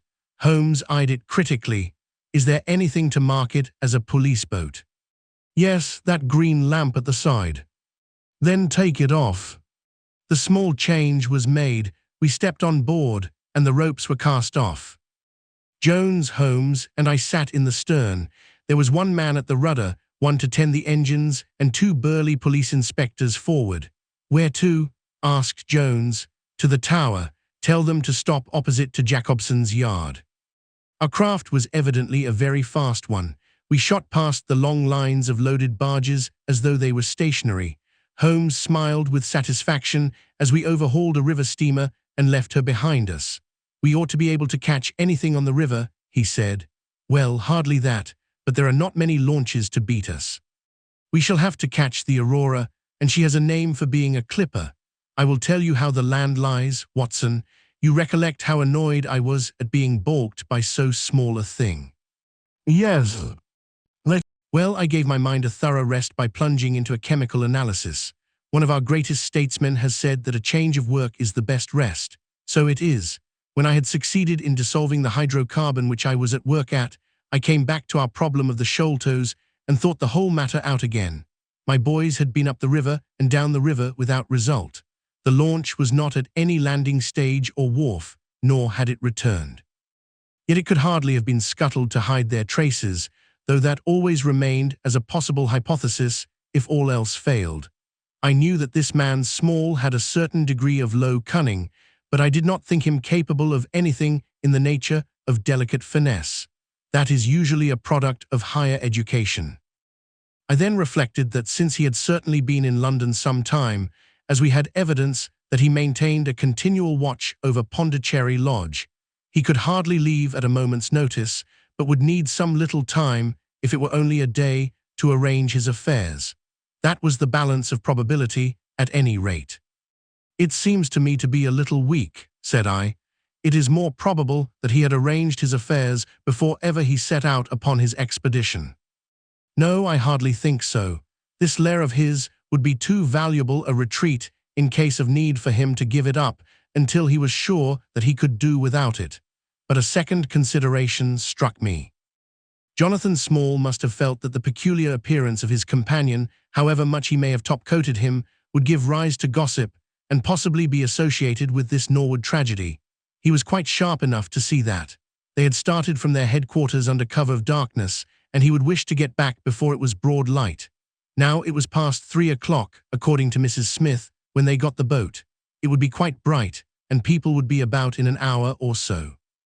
Therefore, I argued, they did not go very far.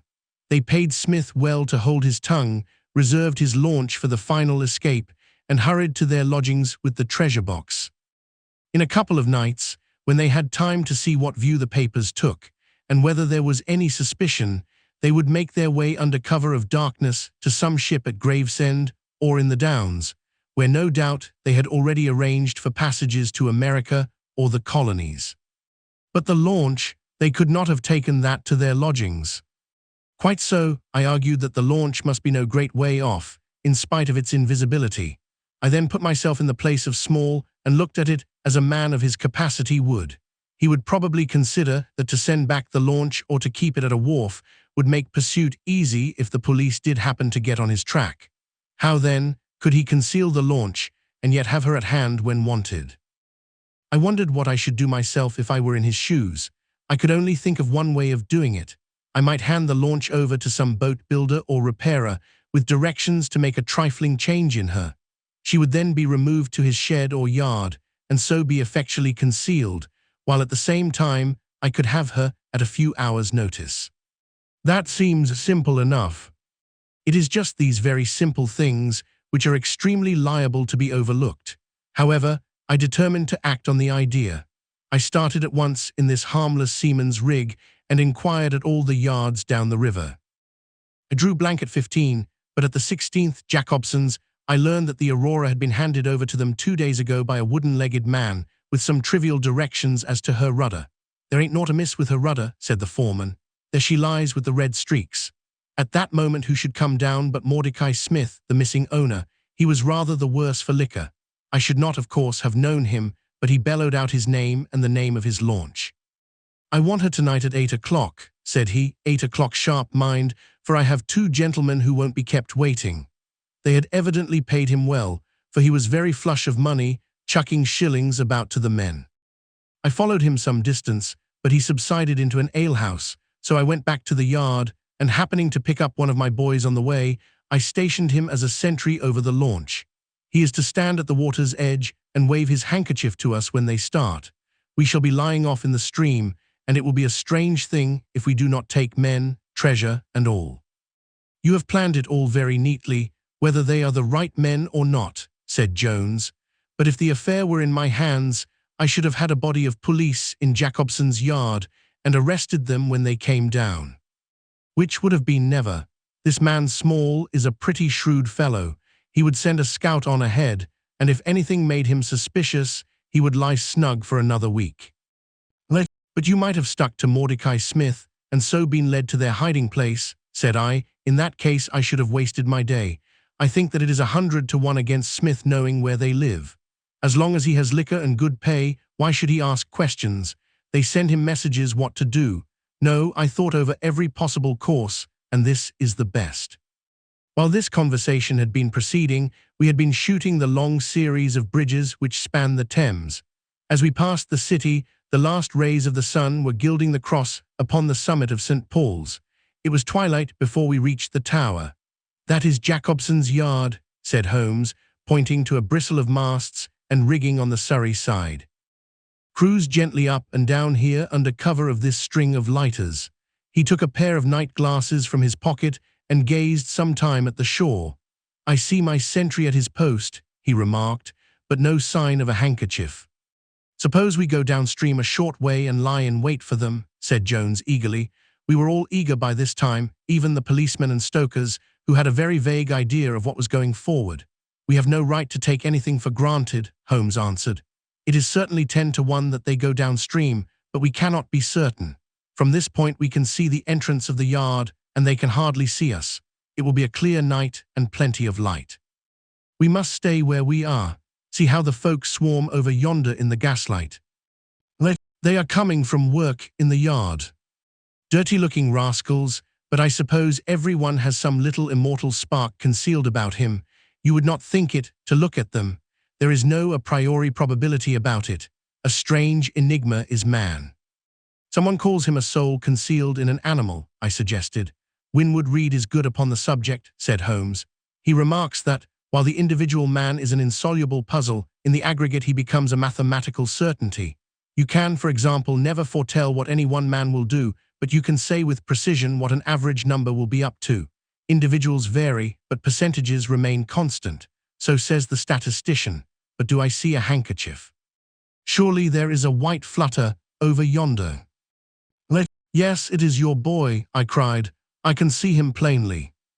And there is the Aurora, exclaimed Holmes, and going like the devil. Full speed ahead, engineer. Make after that launch with the yellow light. By heaven, I shall never forgive myself if she proves to have the heels of us. She had slipped unseen through the yard entrance and passed between 2 or 3 small craft, so that she had fairly got her speed up before we saw her. Now she was flying down the stream, near in to the shore, going at a tremendous rate. Jones looked gravely at her and shook his head. She is very fast, he said. I doubt if we shall catch her. We must catch her, cried Holmes between his teeth. Heap it on, stokers. Make her do all she can. If we burn the boat, we must have them. We were fairly after her now. The furnaces roared, and the powerful engines whizzed and clanked like a great metallic heart. Her sharp, steep prow cut through the still river water and sent 2 rolling waves to right and to left of us. With every throb of the engines, we sprang and quivered like a living thing. One great yellow lantern in our bows threw a long, flickering funnel of light in front of us. Right ahead, a dark blur upon the water showed where the Aurora lay, and the swirl of white foam behind her spoke of the pace at which she was going. We flashed past barges, steamers, merchant vessels, in and out, behind this one and round the other. Voices hailed us out of the darkness, but still the Aurora thundered on, and still we followed close upon her track. Pilot on, men, pilot on, cried Holmes, looking down into the engine room, while the fierce glow from below beat upon his eager, aquiline face. Get every pound of steam you can. I think we gain a little, said Jones with his eyes on the Aurora. I am sure of it, said I. We shall be up with her in a very few minutes. At that moment, however, as our evil fate would have it, a tug with 3 barges in tow blundered in between us. It was only by putting our helm hard down that we avoided a collision, and before we could round them and recover our way, the Aurora had gained a good 200 yards. She was still, however, well in view, and the murky, uncertain twilight was settling into a clear, starlit night. Our boilers were strained to their utmost, and the frail shell vibrated and creaked with the fierce energy which was driving us along. We had shot through the Pool, past the West India Docks, down the long-dipped Ford Reach, and up again after rounding the Isle of Dogs. The dull blur in front of us resolved itself now clearly into the dainty Aurora. Jones turned our searchlight upon her so that we could plainly see the figures upon her deck. One man sat by the stern, with something black between his knees, over which he stooped. Beside him lay a dark mass, which looked like a Newfoundland dog. The boy held the tiller, while against the red glare of the furnace I could see old Smith, stripped to the waist, and shoveling coals for dear life. They may have had some doubt at first as to whether we were really pursuing them, but now as we followed every winding and turning which they took, there could no longer be any question about it. At Greenwich, we were about 300 paces behind them. At Blackwall, we could not have been more than 250. I have coursed many creatures in many countries during my checkered career, but never did sport give me such a wild thrill as this mad, flying manhunt down the Thames. Steadily we drew in upon them, yard by yard. In the silence of the night, we could hear the panting and clanking of their machinery. The man in the stern still crouched upon the deck, and his arms were moving as though he were busy, while every now and then he would look up and measure with a glance the distance which still separated us. Nearer we came and nearer. Jones yelled to them to stop.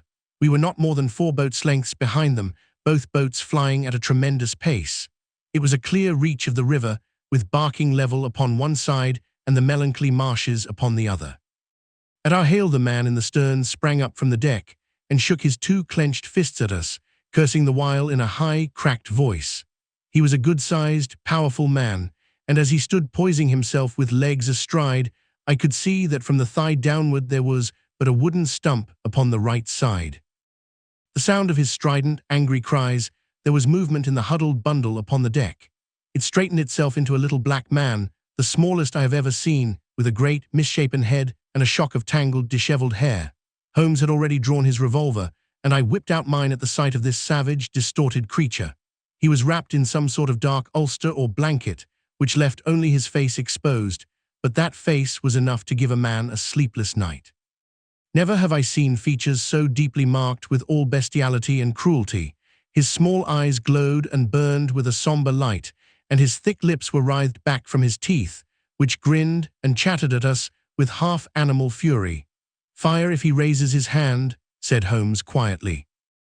We were within a boat's length by this time, and almost within touch of our quarry. I can see the two of them now as they stood, the white man with his legs far apart, shrieking out curses, and the unhallowed dwarf with his hideous face and his strong yellow teeth gnashing at us in the light of our lantern. It was well that we had so clear a view of him. Even as we looked, he plucked out from under his covering a short, round piece of wood, like a school ruler, and clapped it to his lips. Our pistols rang out together. He whirled round, threw up his arms, and with a kind of choking cough, fell sideways into the stream. I caught one glimpse of his venomous, menacing eyes amid the white swirl of the waters. At the same moment, the wooden-legged man threw himself upon the rudder and put it hard down so that his boat made straight in for the southern bank, while we shot past her stern, only clearing her by a few feet. We were round after her in an instant, but she was already nearly at the bank. It was a wild and desolate place, where the moon glimmered upon a wide expanse of marshland, with pools of stagnant water and beds of decaying vegetation. The launch, with a dull thud, ran up upon the mud bank, with her bow in the air and her stern flush with the water. The fugitive sprang out, but his stump instantly sank its whole length into the sodden soil. In vain he struggled and writhed. Not one step could he possibly take either forward or backward. He yelled in impotent rage and kicked frantically into the mud with his other foot, but his struggles only bored his wooden pin the deeper into the sticky bank.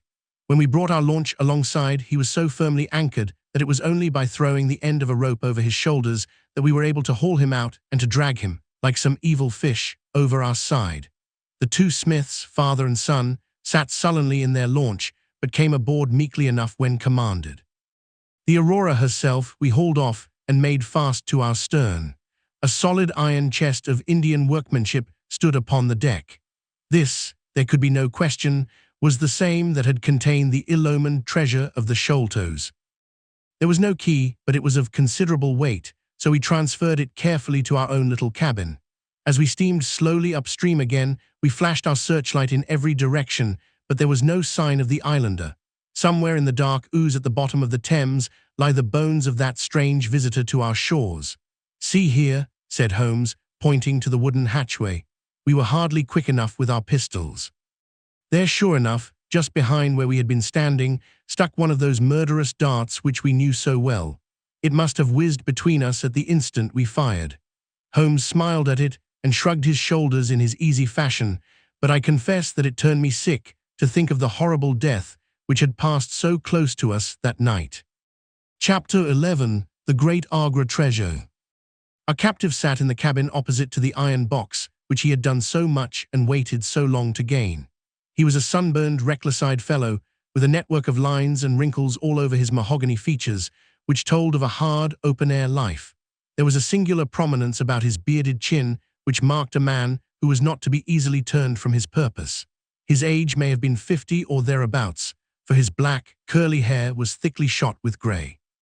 His face in repose was not an unpleasing one, though his heavy brows and aggressive chin gave him, as I had lately seen, a terrible expression when moved to anger. He sat now with his handcuffed hands upon his lap and his head sunk upon his breast, while he looked with his keen, twinkling eyes at the box which had been the cause of his ill-doings. It seemed to me that there was more sorrow than anger in his rigid and contained countenance. Once he looked up at me with a gleam of something like humor in his eyes. "Well, Jonathan Small," said Holmes, lighting a cigar, "I am sorry that it has come to this." "And so am I, sir," he answered frankly. "I don't believe that I can swing over the job. I give you my word on the book that I never raised hand against Mr. Sholto. It was that little hellhound, Tonga, who shot one of his cursed darts into him. I had no part in it, sir. I was as grieved as if it had been my blood relation. I welted the little devil with the slack end of the rope for it, But it was done, and I could not undo it again. "Have a cigar," said Holmes, "and you had best take a pull out of my flask, for you are very wet. How could you expect so small and weak a man as this black fellow to overpower Mr. Sholto and hold him while you were climbing the rope? You seem to know as much about it as if you were there, sir. The truth is that I hoped to find the room clear. I knew the habits of the house pretty well, and it was the time when Mr. Sholto usually went down to his supper. I shall make no secret of the business. The best defense that I can make is just the simple truth. Now, if it had been the old Major, I would have swung for him with a light heart. I would have thought no more of knifing him than of smoking this cigar. But it's cursed hard that I should be lagged over this young Sholto, with whom I had no quarrel whatever. You are under the charge of Mr. Athelney Jones, of Scotland Yard. He is going to bring you up to my rooms, and I shall ask you for a true account of the matter. You must make a clean breast of it, for if you do I hope that I may be of use to you. I think I can prove that the poison acts so quickly that the man was dead before ever you reached the room." "That he was, sir. I never got such a turn in my life as when I saw him grinning at me with his head on his shoulder as I climbed through the window. It fairly shook me, sir. I'd have half killed Tonga for it if he had not scrambled off. That was how he came to leave his club, and some of his darts too, as he tells me, which I dare say helped to put you on our track, though how you kept on it is more than I can tell. I don't feel no malice against you for it, but it does seem a queer thing," he added with a bitter smile, "that I who have a fair claim to $500,000 of money should spend the first half of my life building a breakwater in the Andamans, and am like to spend the other half digging drains at Dartmoor.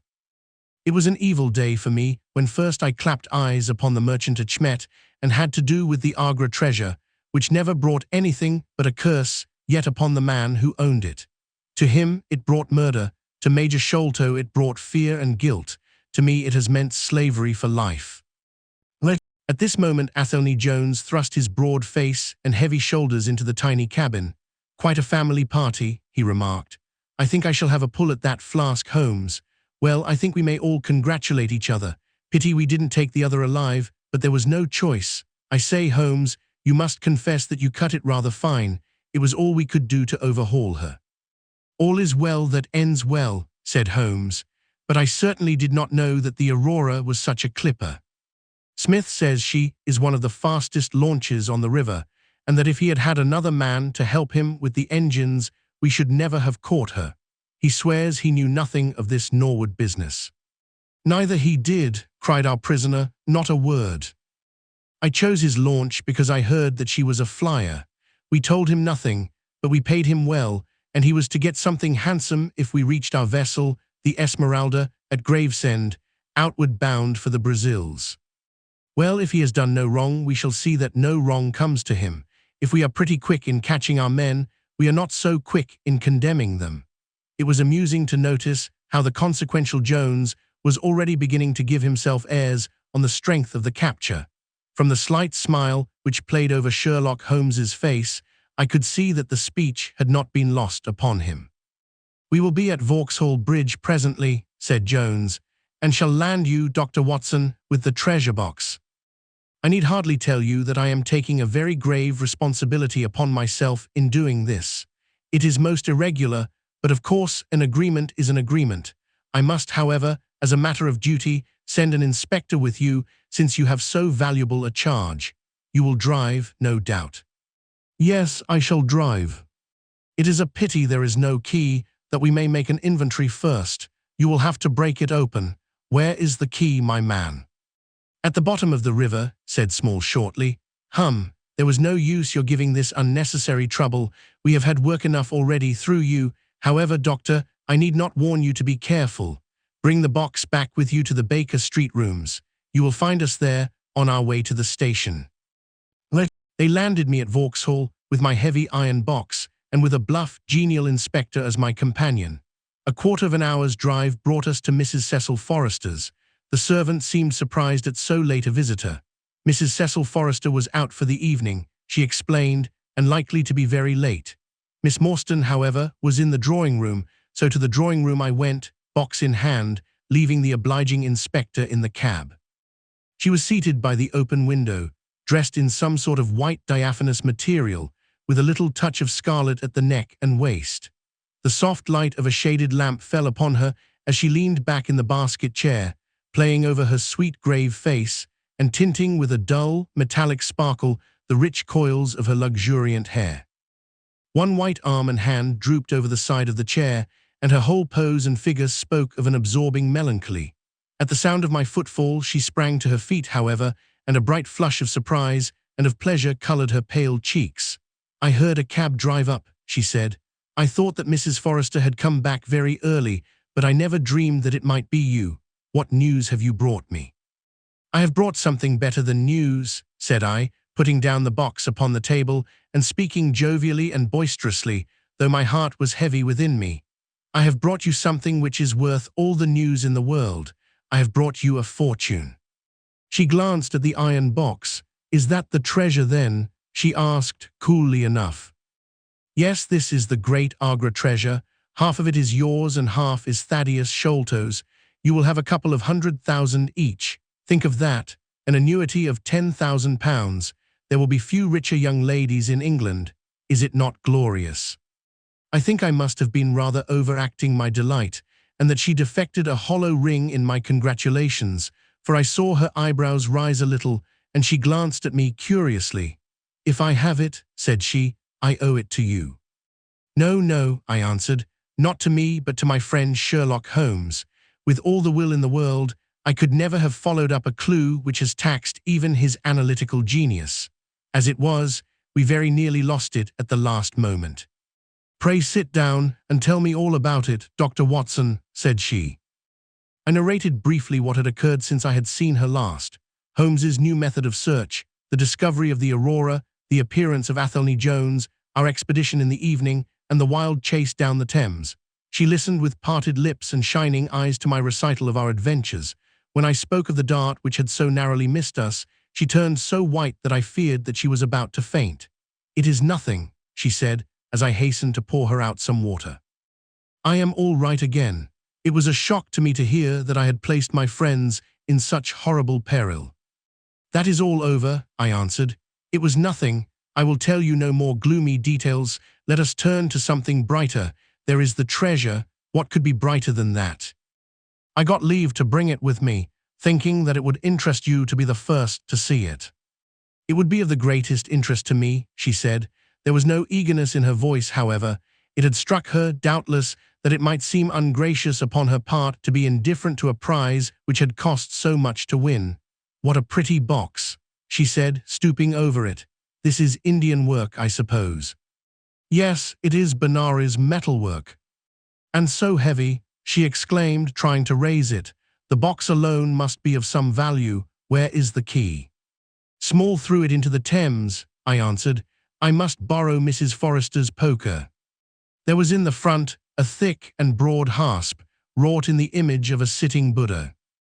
Under this I thrust the end of the poker and twisted it outward as a lever. The hasp sprang open with a loud snap. With trembling fingers I flung back the lid. We both stood gazing in astonishment. The box was empty. No wonder that it was heavy. The ironwork was 2/3 of an inch thick all round. It was massive, well made, and solid, like a chest constructed to carry things of great price, but not one shred or crumb of metal or jewelry lay within it. It was absolutely and completely empty. "The treasure is lost," said Miss Morstan calmly. As I listened to the words and realized what they meant, a great shadow seemed to pass from my soul. I did not know how this Agra treasure had weighed me down until now that it was finally removed. It was selfish, no doubt disloyal, wrong, but I could realize nothing save that the golden barrier was gone from between us. "Thank God!" I ejaculated from my very heart. She looked at me with a quick, questioning smile. "Why do you say that?" she asked. "Because you are within my reach again," I said, taking her hand. She did not withdraw it. "Because I love you, Mary, as truly as ever a man loved a woman. Because this treasure, these riches, sealed my lips. Now that they are gone, I can tell you how I love you. That is why I said, thank God." "Then I say thank God, too," she whispered as I drew her to my side. Whoever had lost a treasure, I knew that night that I had gained one. Chapter 12. The Strange Story of Jonathan Small. A very patient man was that inspector in the cab, for it was a weary time before I rejoined him. His face clouded over when I showed him the empty box. "There goes the reward," said he gloomily. "Where there is no money, there is no pay. This night's work would have been worth a tenner each to Sam Brown and me if the treasure had been there." "Mr. Thaddeus Sholto is a rich man," I said. "He will see that you are rewarded, treasure or no." The inspector shook his head despondently, however. "It's a bad job," he repeated, "and so Mr. Athelney Jones will think." His forecast proved to be correct, for the detective looked blank enough when I got to Baker Street and showed him the empty box. They had only just arrived, Holmes, the prisoner, and he, for they had changed their plans so far as to report themselves at a station upon the way. My companion lounged in his armchair with his usual listless expression, while Small sat stolidly opposite to him with his wooden leg cocked over his sound one. As I exhibited the empty box, he leaned back in his chair and laughed aloud. "This is your doing, Small," said Athelney Jones angrily. "Yes, I have put it away where you shall never lay hand upon it," he cried exultantly. "It is my treasure, and if I can't have the loot, I'll take darned good care that no one else does. I tell you that no living man has any right to it, unless it is 3 men who are in the Andaman convict barracks and myself. I know now that I cannot have the use of it, and I know that they cannot. I have acted all through for them as much as for myself. It's been the sign of 4 with us always. Well, I know that they would have had me do just what I have done, and throw the treasure into the Thames, rather than let it go to kith or kin of Sholto or Morstan. It was not to make them rich that we did for a chmet. You'll find the treasure where the key is, and where little Tonga is. When I saw that your launch must catch us, I put the loot away in a safe place. There are no rupees for you this journey." "You are deceiving us, Small," said Athelney Jones sternly. "If you had wished to throw the treasure into the Thames, it would have been easier for you to have thrown box and all." "Easier for me to throw and easier for you to recover," he answered with a shrewd, sidelong look. "The man that was clever enough to hunt me down is clever enough to pick an iron box from the bottom of a river. Now that they are scattered over 5 miles or so, it may be a harder job. It went to my heart to do it, though. I was half mad when you came up with us. However, there's no good grieving over it. I've had ups in my life, and I've had downs, but I've learned not to cry over spilled milk." "This is a very serious matter, Small," said the detective. "If you had helped justice, instead of thwarting it in this way, you would have had a better chance at your trial." "Justice," snarled the ex-convict, "a pretty justice. Whose loot is this if it is not ours? Where is the justice that I should give it up to those who have never earned it? Look how I have earned it. 20 long years in that fever-ridden swamp, all day at work under the mangrove tree, all night chained up in the filthy convict huts, bitten by mosquitoes, racked with ague, bullied by every cursed black-faced policeman who loved to take it out of a white man. That was how I earned the Agra treasure, and you talk to me of justice, because I cannot bear to feel that I have paid this price only that another may enjoy it. I would rather swing a score of times, or have one of Tonga's darts in my hide, than live in a convict's cell and feel that another man is at his ease in a palace with the money that should be mine." Small had dropped his mask of stoicism, and all this came out in a wild whirl of words, while his eyes blazed, and the handcuffs clanked together with the impassioned movement of his hands. I could understand, as I saw the fury and the passion of the man, that it was no groundless or unnatural terror which had possessed Major Sholto when he first learned that the injured convict was upon his track. "You forget that we know nothing of all this," said Holmes quietly. "We have not heard your story, and we cannot tell how far justice may originally have been on your side.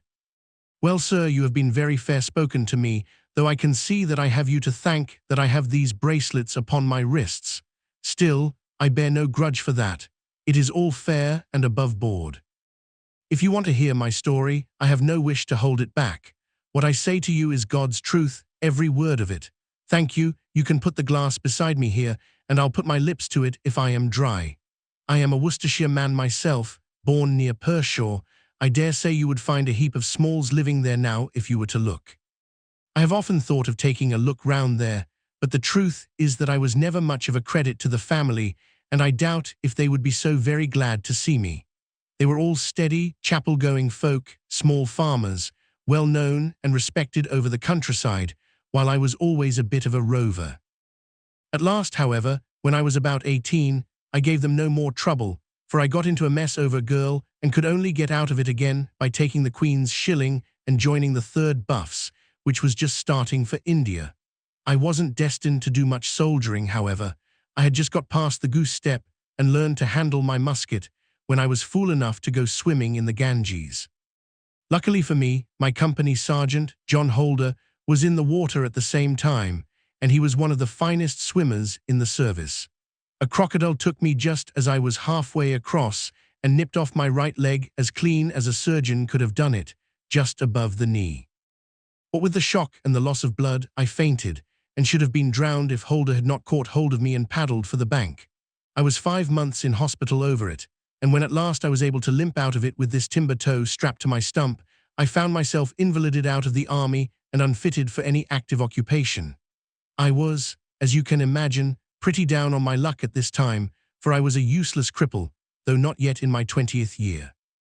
However, my misfortunes soon proved to be a blessing in disguise. A man named Abel White, who had come out there as an indigo planter, wanted an overseer to look after his coolies and keep them up to their work. He happened to be a friend of our colonel's, who had taken an interest in me since the accident. To make a long story short, the colonel recommended me strongly for the post, and as the work was mostly to be done on horseback, my leg was no great obstacle, for I had enough thigh left to keep a good grip on the saddle. What I had to do was to ride over the plantation, to keep an eye on the men as they worked, and to report the idlers.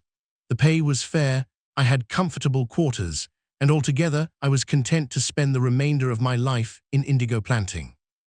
Mr. Abel White was a kind man, and he would often drop into my little shanty and smoke a pipe with me, for white folk out there feel their hearts warm to each other as they never do here at home. Well, I was never in luck's way long. Suddenly, without a note of warning, the Great Mutiny broke upon us. 1 month India lay as still and peaceful, to all appearance, as Surrey or Kent. The next there were 200,000 black devils let loose, and the country was a perfect hell. Of course you know all about it, gentlemen, a deal more than I do, very like, since reading is not in my line. I only know what I saw with my own eyes. Our plantation was at a place called Mutra, near the border of the northwest provinces. Night after night, the whole sky was alight with the burning bungalows, and day after day, we had small companies of Europeans passing through our estate with their wives and children, on their way to Agra, where were the nearest troops. Mr. Abel White was an obstinate man. He had it in his head that the affair had been exaggerated and that it would blow over as suddenly as it had sprung up. There he sat on his veranda, drinking whiskey pegs and smoking cheroots, while the country was in a blaze about him. Of course we stuck by him, I and Dawson, who, with his wife, used to do the bookwork and the managing. Well, one fine day the crash came. I had been away on a distant plantation and was riding slowly home in the evening when my eye fell upon something all huddled together at the bottom of a steep nullah. I rode down to see what it was, and the cold struck through my heart when I found it was Dawson's wife, all cut into ribbons and half eaten by jackals and native dogs. A little further up the road Dawson himself was lying on his face, quite dead, with an empty revolver in his hand and 4 sepoys lying across each other in front of him. I reined up my horse, wondering which way I should turn, but at that moment I saw thick smoke curling up from Abel White's bungalow and the flames beginning to burst through the roof. I knew then that I could do my employer no good, but would only throw my own life away if I meddled in the matter. From where I stood, I could see hundreds of the black fiends, with their red coats still on their backs, dancing and howling round the burning house. Some of them pointed at me, and a couple of bullets sang past my head, so I broke away across the paddy fields and found myself late at night safe within the walls at Agra. As it proved, however, there was no great safety there either. The whole country was up like a swarm of bees. Wherever the English could collect in little bands, they held just the ground that their guns commanded. Everywhere else, they were helpless fugitives. It was a fight of the millions against the hundreds, and the cruelest part of it was that these men that we fought against, foot, horse, and gunners, were our own picked troops, whom we had taught and trained, handling our own weapons and blowing our own bugle calls. At Agra there were the 3rd Bengal Fusiliers, some Sikhs, 2 troops of horse, and a battery of artillery. A volunteer corps of clerks and merchants had been formed, and this I joined, wooden leg and all. We went out to meet the rebels at Shargunj early in July, and we beat them back for a time, but our powder gave out, and we had to fall back upon the city. Nothing but the worst news came to us from every side, which is not to be wondered at, for if you look at the map you will see that we were right in the heart of it. Lucknow is rather better than 100 miles to the east, and Cawnpore about as far to the south. From every point on the compass, there was nothing but torture and murder and outrage. The city of Agra is a great place, swarming with fanatics and fierce devil worshippers of all sorts. A handful of men were lost among the narrow, winding streets. Our leader moved across the river, therefore, and took up his position in the old fort of Agra. I don't know if any of you gentlemen have ever read or heard anything of that old fort. It is a very queer place, the queerest that ever I was in, and I have been in some rum corners too. First of all, it is enormous in size. I should think that the enclosure must be acres and acres. There is a modern part, which took all our garrison, women, children, stores, and everything else, with plenty of room over. But the modern part is nothing like the size of the old quarter, where nobody goes, and which is given over to the scorpions and the centipedes. It is all full of great deserted halls, and winding passages, and long corridors twisting in and out, so that it is easy enough for folk to get lost in it. For this reason it was seldom that anyone went into it, though now and again a party with torches might go exploring. The river washes along the front of the old fort, and so protects it, but on the sides and behind there are many doors, and these had to be guarded, of course, in the old quarter as well as in that which was actually held by our troops. We were short-handed, with hardly men enough to man the angles of the building and to serve the guns. It was impossible for us, therefore, to station a strong guard at every one of the innumerable gates. What we did was to organize a central guardhouse in the middle of the fort, and to leave each gate under the charge of one white man and 2 or 3 natives. I was selected to take charge during certain hours of the night of a small isolated door upon the southwest side of the building. 2 Sikh troopers were placed under my command, and I was instructed if anything went wrong to fire my musket, when I might rely upon help coming at once from the central guard. As the guard was a good 200 paces away, however, and as the space between was cut up into a labyrinth of passages and corridors, I had great doubts as to whether they could arrive in time to be of any use in case of an actual attack. Well, I was pretty proud at having this small command given me, since I was a raw recruit and a game-legged one at that. For 2 nights, I kept the watch with my Punjabis. They were tall, fierce-looking chaps, Mahomet Singh and Abdullah Khan by name, both old fighting men who had borne arms against us at Chilianwalla. They could talk English pretty well, but I could get little out of them. They preferred to stand together and jabber all night in their queer Sikh lingo. For myself, I used to stand outside the gateway, looking down on the broad, winding river and on the twinkling lights of the great city. The beating of drums, the rattle of tom-toms, and the yells and howls of the rebels, drunk with opium and with bang, were enough to remind us all night of our dangerous neighbors across the stream. Every 2 hours, the officer of the night used to come round to all the posts to make sure that all was well. The 3rd night of my watch was dark and dirty, with a small driving rain. It was dreary work standing in the gateway hour after hour in such weather. I tried again and again to make my Sikhs talk, but without much success. At 2 in the morning, the rounds passed and broke for a moment the weariness of the night. Finding that my companions would not be led into conversation, I took out my pipe and laid down my musket to strike the match. In an instant, the 2 Sikhs were upon me. One of them snatched my firelock up and leveled it at my head, while the other held a great knife to my throat and swore between his teeth that he would plunge it into me if I moved a step. My first thought was that these fellows were in league with the rebels, and that this was the beginning of an assault. If our door were in the hands of the Sipahs, the place must fall, and the women and children be treated as they were in Cawnpore. Maybe you gentlemen think that I am just making out a case for myself, but I give you my word that when I thought of that, though I felt the point of the knife at my throat, I opened my mouth with the intention of giving a scream, if it was my last one, which might alarm the main guard. The man who held me seemed to know my thoughts, for even as I braced myself to it, he whispered, "Don't make a noise. The fort is safe enough. There are no rebel dogs on this side of the river." There was the ring of truth in what he said, and I knew that if I raised my voice, I was a dead man. I could read it in the fellow's brown eyes. I waited therefore in silence to see what it was that they wanted from me. "Listen to me, Saab," said the taller and fiercer of the pair, the one whom they called Abdullah Khan.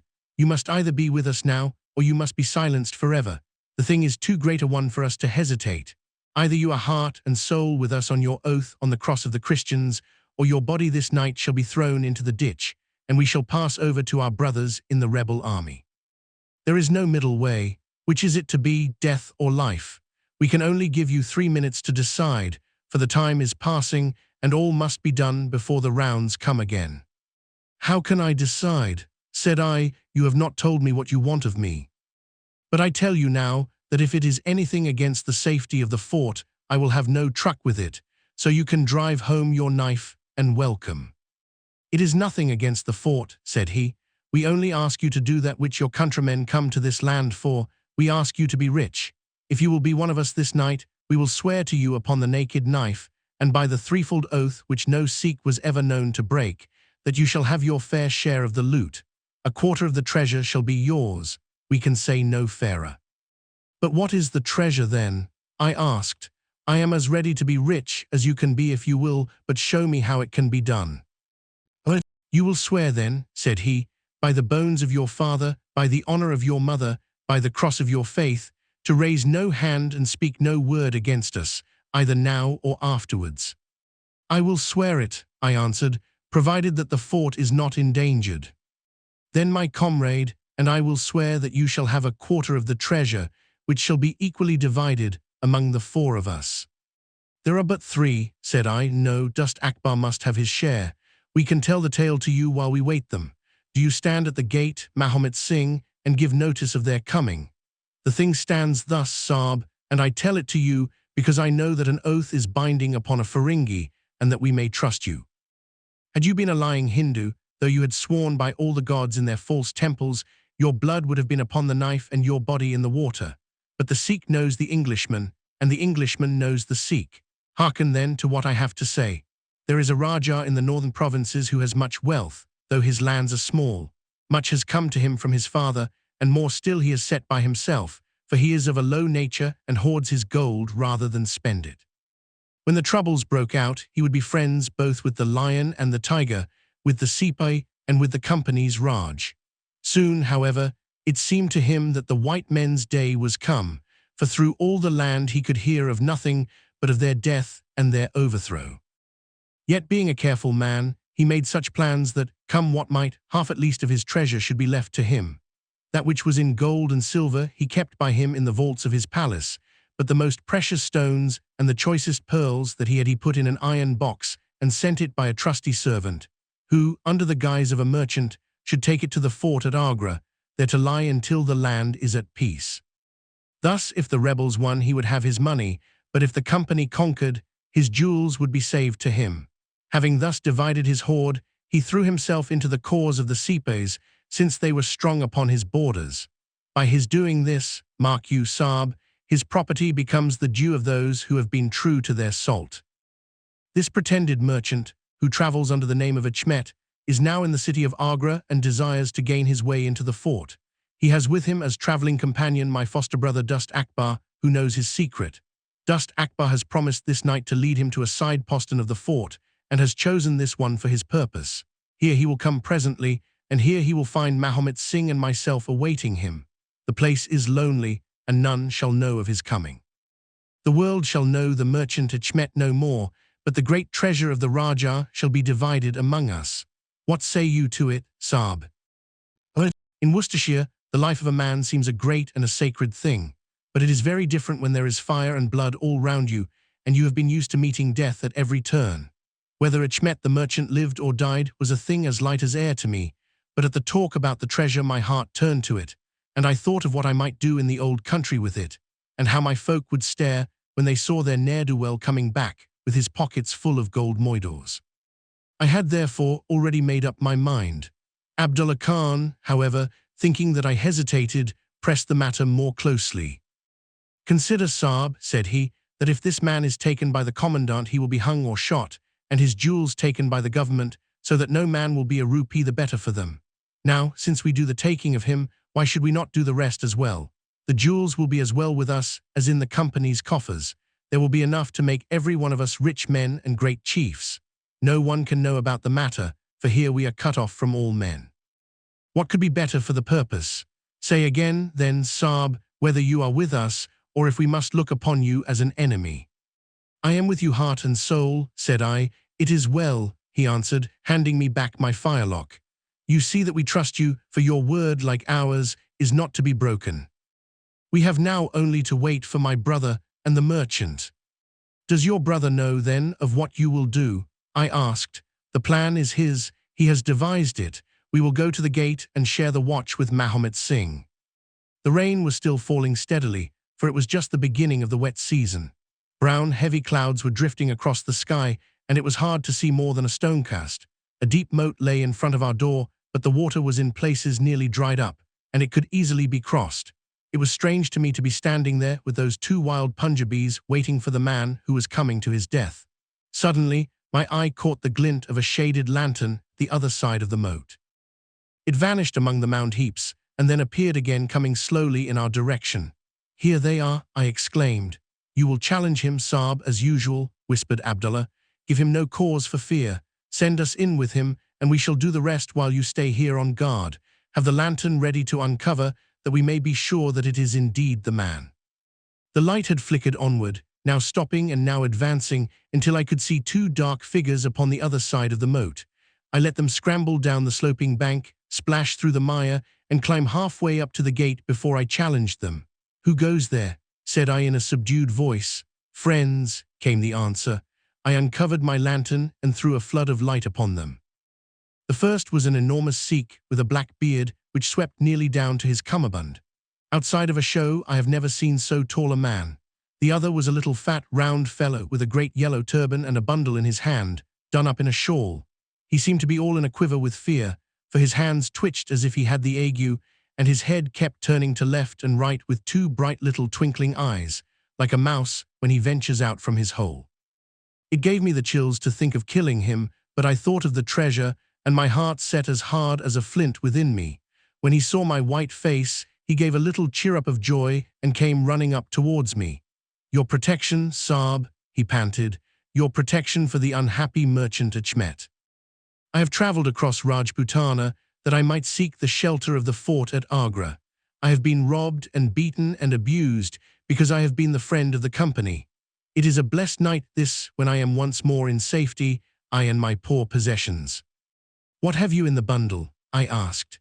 An iron box, he answered, which contains one or two little family matters which are of no value to others, but which I should be sorry to lose. Yet I am not a beggar, and I shall reward you, young Saab, and your governor also, if he will give me the shelter I ask. I could not trust myself to speak longer with the man. The more I looked at his fat, frightened face, the harder did it seem that we should slay him in cold blood. It was best to get it over. Take him to the main guard, said I. The two Sikhs closed in upon him on each side, and the giant walked behind, while they marched in through the dark gateway. Never was a man so compassed round with death. I remained at the gateway with the lantern. I could hear the measured tramp of their footsteps sounding through the lonely corridors. Suddenly it ceased, and I heard voices and a scuffle with the sound of blows. A moment later there came, to my horror, a rush of footsteps coming in my direction, with a loud breathing of a running man. I turned my lantern down the long straight passage, and there was the fat man, running like the wind, with a smear of blood across his face, and close at his heels, bounding like a tiger, the great black-bearded Sikh, with a knife flashing in his hand. I have never seen a man run so fast as that little merchant. He was gaining on the Sikh, and I could see that if he once passed me and got to the open air he would save himself yet. My heart softened to him, but again the thought of his treasure turned me hard and bitter. I cast my firelock between his legs as he raced past, and he rolled twice over like a shot rabbit. Ere he could stagger to his feet, the Sikh was upon him and buried his knife twice in his side. The man never uttered moan nor moved muscle, but lay where he had fallen. I think myself that he may have broken his neck with the fall. You see, gentlemen, that I am keeping my promise. I am telling you every word of the business just exactly as it happened, whether it is in my favor or not." He stopped and held out his manacled hands for the whiskey and water which Holmes had brewed for him. For myself, I confess that I had now conceived the utmost horror of the man, not only for this cold-blooded business in which he had been concerned, but even more for the somewhat flippant and careless way in which he narrated it. Whatever punishment was in store for him, I felt that he might expect no sympathy from me. Sherlock Holmes and Jones sat with their hands upon their knees, deeply interested in the story, but with the same disgust written upon their faces. He may have observed it, for there was a touch of defiance in his voice and manner as he proceeded. "It was all very bad, no doubt," said he. "I should like to know how many fellows in my shoes would have refused a share of this loot when they knew that they would have their throats cut for their pains. Besides, it was my life or his when once he was in the fort. If he had got out, the whole business would come to light, and I should have been court-martialed and shot as likely as not, for people were not very lenient at a time like that." "Go on with your story," said Holmes shortly. "Well, we carried him in, Abdullah, Akbar, and a fine weight he was too, for all that he was so short. Mahomet Singh was left to guard the door. We took him to a place which the Sikhs had already prepared. It was some distance off, where a winding passage leads to a great empty hall, the brick walls of which were all crumbling to pieces. The earth floor had sunk in at one place, making a natural grave, so we left Achmet the merchant there, having first covered him over with loose bricks. This done, we all went back to the treasure. It lay where he had dropped it when he was first attacked. The box was the same which now lies open upon your table. A key was hung by a silken cord to that carved handle upon the top. We opened it, and the light of the lantern gleamed upon a collection of gems such as I have read of and thought about when I was a little lad at Pershore. It was blinding to look upon them. When we had feasted our eyes, we took them all out and made a list of them. There were 143 diamonds of the first water, including one which has been called, I believe, the Great Mogul, and is said to be the second largest stone in existence.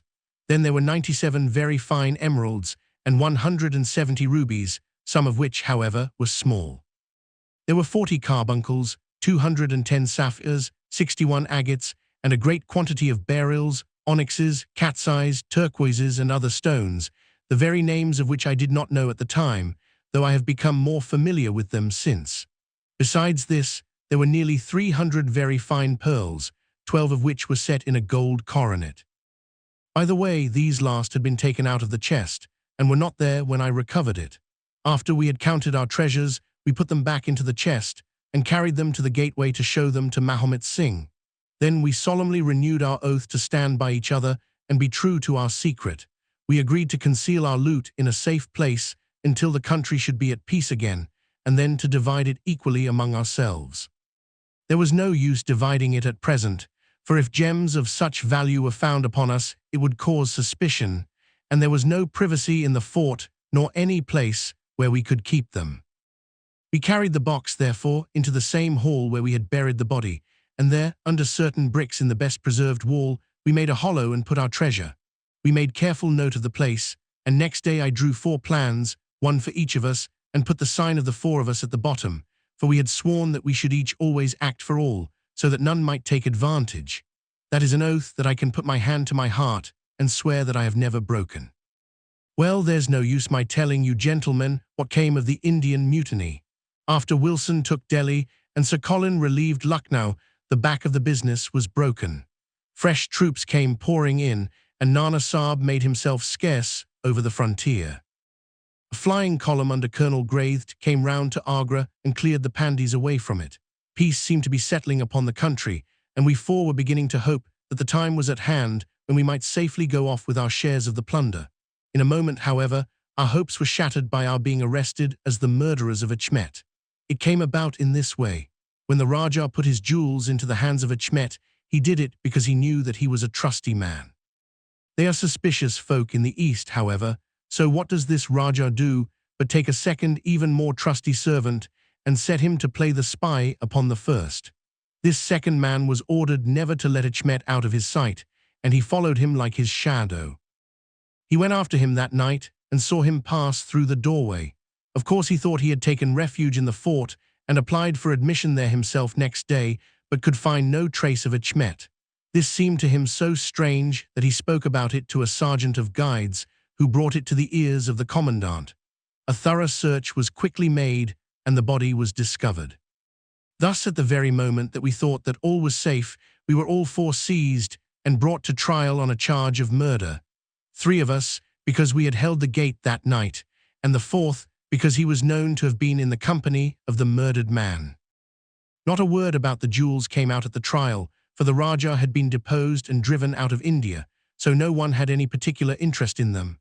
The murder, however, was clearly made out, and it was certain that we must all have been concerned in it. The 3 Sikhs got penal servitude for life, and I was condemned to death, though my sentence was afterwards commuted to the same as the others. It was rather a queer position that we found ourselves in then.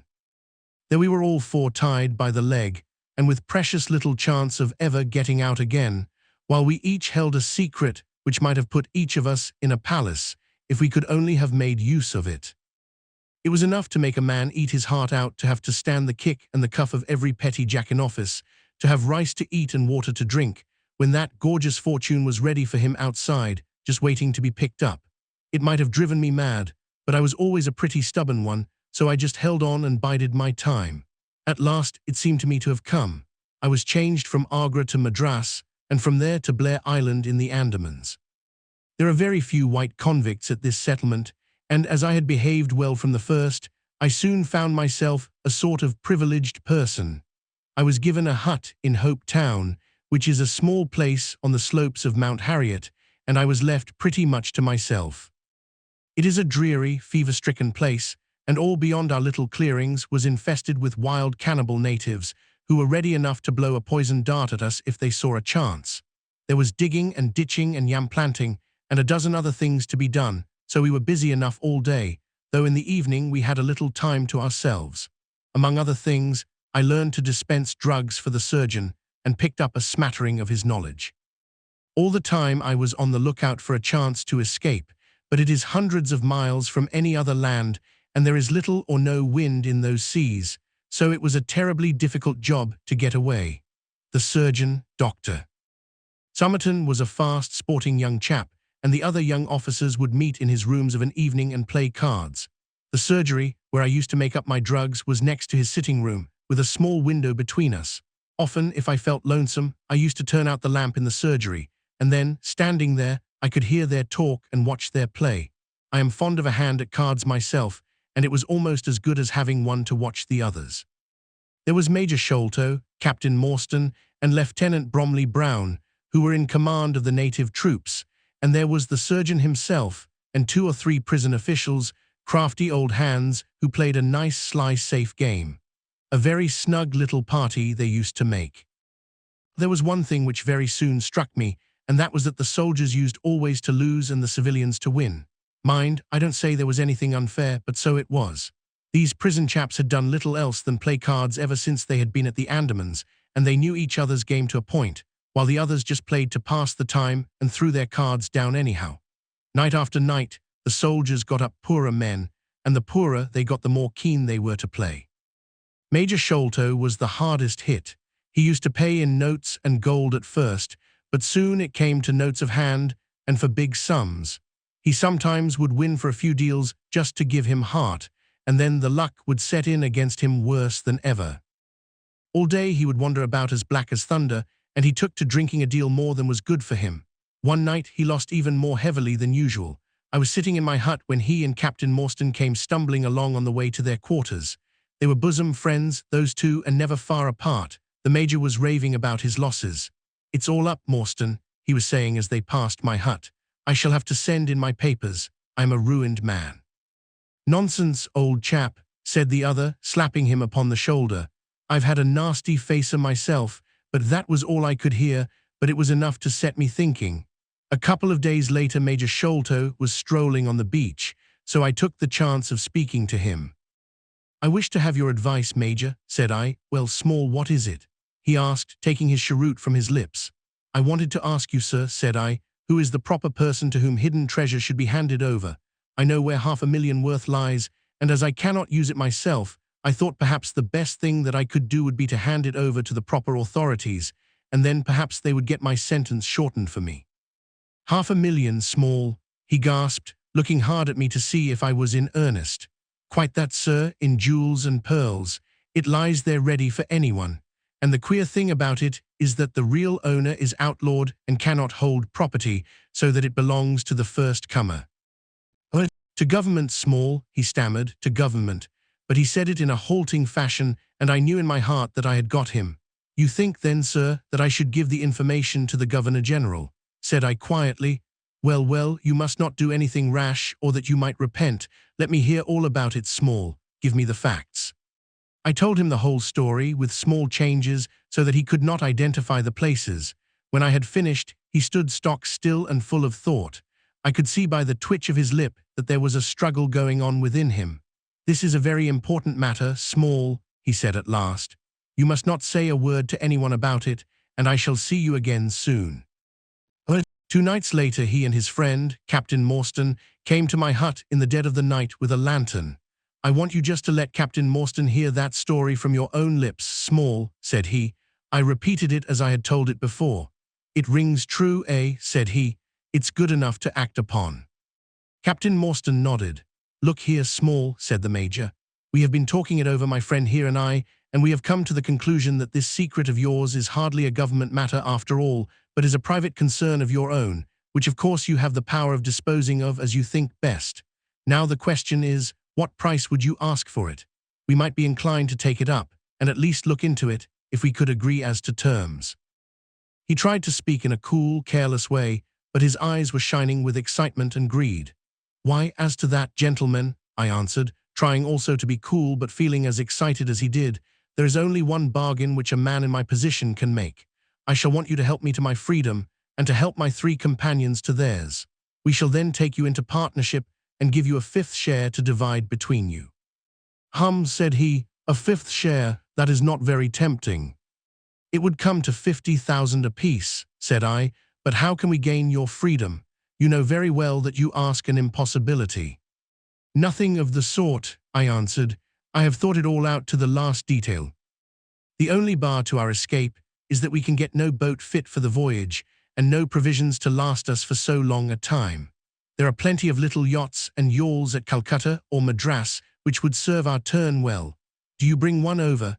We shall engage to get aboard her by night, and if you will drop us on any part of the Indian coast, you will have done your part of the bargain. If there were only one, he said. None or all, I answered.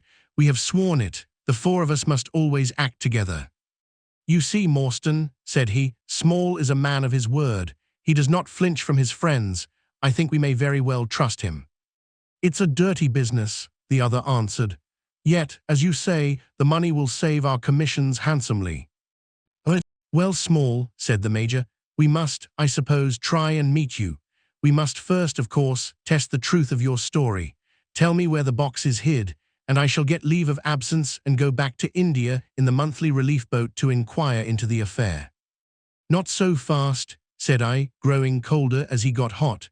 I must have the consent of my 3 comrades. I tell you that it is 4 or none with us. Nonsense, he broke in. What have 3 black fellows to do with our agreement? Black or blue, said I, they are in with me, and we all go together. Well, the matter ended by a second meeting, at which Mahomet Singh, Abdullah Khan, and Dust Akbar were all present. We talked the matter over again, and at last we came to an arrangement.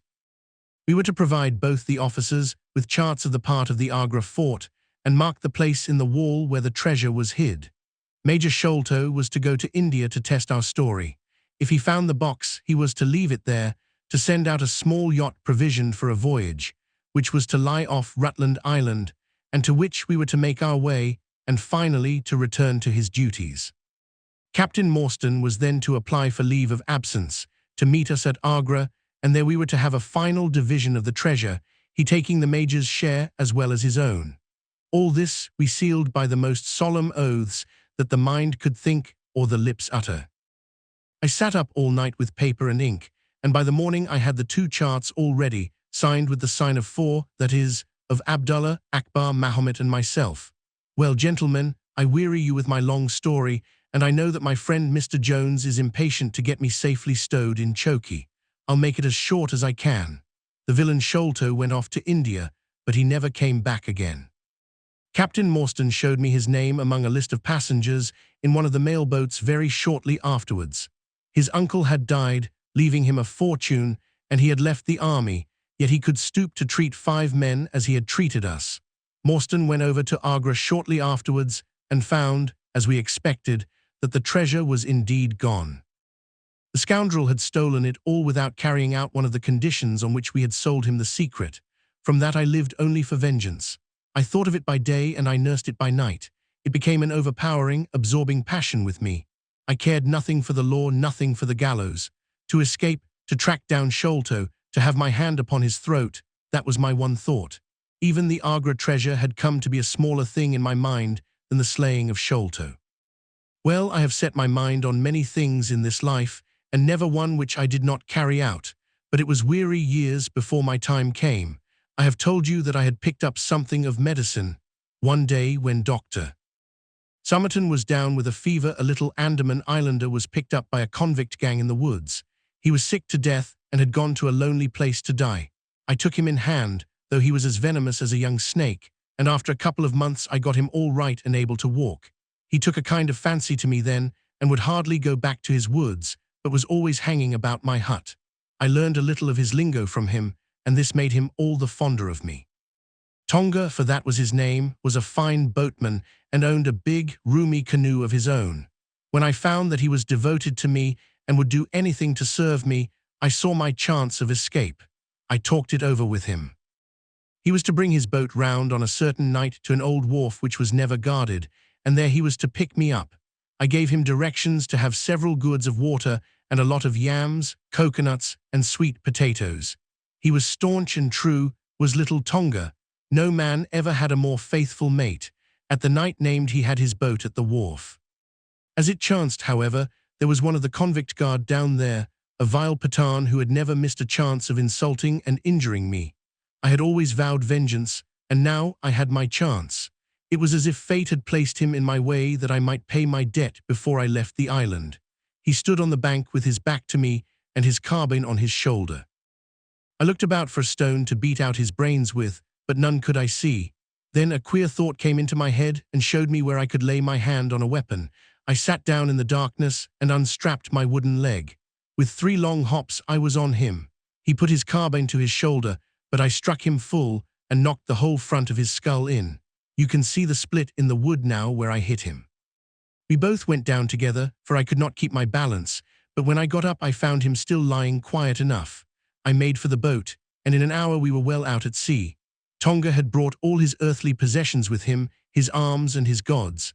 Among other things, he had a long bamboo spear and some Andaman coconut matting, with which I made a sort of a sail. For 10 days we were beating about, trusting to luck, and on the 11th we were picked up by a trader which was going from Singapore to Jeddah with a cargo of Malay pilgrims. They were a rum crowd, and Tonga and I soon managed to settle down among them. They had one very good quality: they let you alone and asked no questions. Well, if I were to tell you all the adventures that my little chum and I went through, you would not thank me, for I would have you here until the sun was shining. Here and there we drifted about the world, something always turning up to keep us from London. All the time, however, I never lost sight of my purpose. I would dream of Sholto at night. 100 times I have killed him in my sleep. At last, however, some 3 or 4 years ago, we found ourselves in England. I had no great difficulty in finding where Sholto lived, and I set to work to discover whether he had realized on the treasure or if he still had it. I made friends with someone who could help me. I name no names, for I don't want to get anyone else in a hole, and I soon found that he still had the jewels. Then I tried to get at him in many ways, but he was pretty sly and had always 2 prize fighters, besides his sons and his kitmutka, on guard over him. One day, however, I got word that he was dying. I hurried at once to the garden, mad that he should slip out of my clutches like that, and looking through the window, I saw him lying in his bed, with his sons on each side of him. I'd have come through and taken my chance with the 3 of them, only even as I looked at him his jaw dropped, and I knew that he was gone. I got into his room that same night, though, and I searched his papers to see if there was any record of where he had hidden our jewels. There was not a line, however, so I came away, bitter and savage, as a man could be. Before I left, I bethought me that if I ever met my Sikh friends again, it would be a satisfaction to know that I had left some mark of our hatred. So I scrawled down the sign of the four of us, as it had been on the chart, and I pinned it on his bosom. It was too much that he should be taken to the grave without some token from the men whom he had robbed and befooled. He earned a living at this time by my exhibiting poor Tonga at fairs and other such places as the Black Cannibal. He would eat raw meat and dance his war dance, so he always had a hatful of pennies after a day's work. I still heard all the news from Pondicherry Lodge, and for some years there was no news to hear except that they were hunting for the treasure. At last, however, came what we had waited for so long. The treasure had been found. It was up at the top of the house, in Mr. Bartholomew Sholto's chemical laboratory. I came at once and had a look at the place, but I could not see how, with my wooden leg, I was to make my way up to it. I learned, however, about a trapdoor in the roof, and also about Mr. Sholto's supper hour. It seemed to me that I could manage the thing easily through Tonga. I brought him out with me with a long rope wound round his waist. He could climb like a cat, and he soon made his way through the roof, but as ill luck would have it, Bartholomew Sholto was still in the room, to his cost. Tonga thought he had done something very clever in killing him, for when I came up by the rope I found him strutting about as proud as a peacock. Very much surprised was he when I made at him with the rope's end, and cursed him for a little bloodthirsty imp. I took the treasure box and let it down, and then slid down myself, having first left the sign of the four upon the table to show that the jewels had come back at last to those who had most right to them. Tonga then pulled up the rope, closed the window, and made off the way that he had come. I don't know that I have anything else to tell you. I had heard a waterman speak of the speed of Smith's launch, the Aurora, so L thought she would be a handy craft for our escape with old Smith, and was to give him a big sum if he got us safe to our ship. He knew, no doubt, that there was some screw loose, but he was not in our secrets. All this is the truth, and if I tell it to you, gentlemen, it is not to amuse you, for you have not done me a very good turn, but it is because I believe the best defense I can make is just to hold back nothing, but let all the world know how badly I have myself been served by Major Sholto, and how innocent I am of the death of his son. A very remarkable account, said Sherlock Holmes, a fitting wind-up to an extremely interesting case. There is nothing at all new to me in the latter part of your narrative, except that you brought your own rope. That I did not know. By the way, I had hoped that Tonga had lost all his darts, yet he managed to shoot one at us in the boat. He had lost them all, sir, except the one which was in his blowpipe at the time. Ah, of course, said Holmes, I had not thought of that. Is there any other point which you would like to ask about? Asked the convict affably. I think not, thank you, my companion answered. Well, Holmes, said Athelney Jones, you are a man to be humoured, and we all know that you are a connoisseur of crime, but duty is duty, and I have gone rather far in doing what you and your friend asked me. I shall feel more at ease when we have our storyteller here safe under lock and key. The cab still waits, and there are 2 inspectors downstairs. I am much obliged to you both for your assistance. Of course you will be wanted at the trial. Good night to you. Good night, gentlemen both, said Jonathan Small. You first, Small, remarked the wary Jones as they left the room. I'll take particular care that you don't club me with your wooden leg, whatever you may have done to the gentleman at the Andaman Isles. Well, and there is the end of our little drama, I remarked, after we had sat some time smoking in silence. I fear that it may be the last investigation in which I shall have the chance of studying your methods. Miss Morstan has done me the honour to accept me as a husband in prospective. He gave a most dismal groan. I feared as much, said he. I really cannot congratulate you. I was a little hurt. Have you any reason to be dissatisfied with my choice? I asked. Not at all. I think she is one of the most charming young ladies I ever met, and might have been most useful in such work as we have been doing. She had a decided genius that witnessed the way in which she preserved that Agra plan from all the other papers of her father. But love is an emotional thing, and whatever is emotional is opposed to that true cold reason which I place above all things. I should never marry myself, lest I bias my judgment. I trust, said I, laughing, that my judgment may survive the ordeal, but you look weary. Yes, the reaction is already upon me. I shall be as limp as a rag for a week. Strange, said I, how terms of what in another man I should call laziness alternate with your fits of splendid energy and vigor. Yes, he answered, there are in me the makings of a very fine loafer and also of a pretty spry sort of a fellow. I often think of those lines of old Goethe. Shade, das die Nater nur einen Mensch, aus der Schaff, den zum würdigen Man war und zum Schelmen der Stoff. By the way, apropos of this Norwood business, you see that they had, as I surmised, a confederate in the house, who could be none other than Lal Rao, the butler. So Jones actually has the undivided honor of having caught one fish in his great haul. The division seems rather unfair, I remarked. You have done all the work in this business. I get a wife out of it, Jones gets the credit, pray what remains for you? For me, said Sherlock Holmes, there still remains the cocaine bottle, and he stretched his long white hand up for it. The end.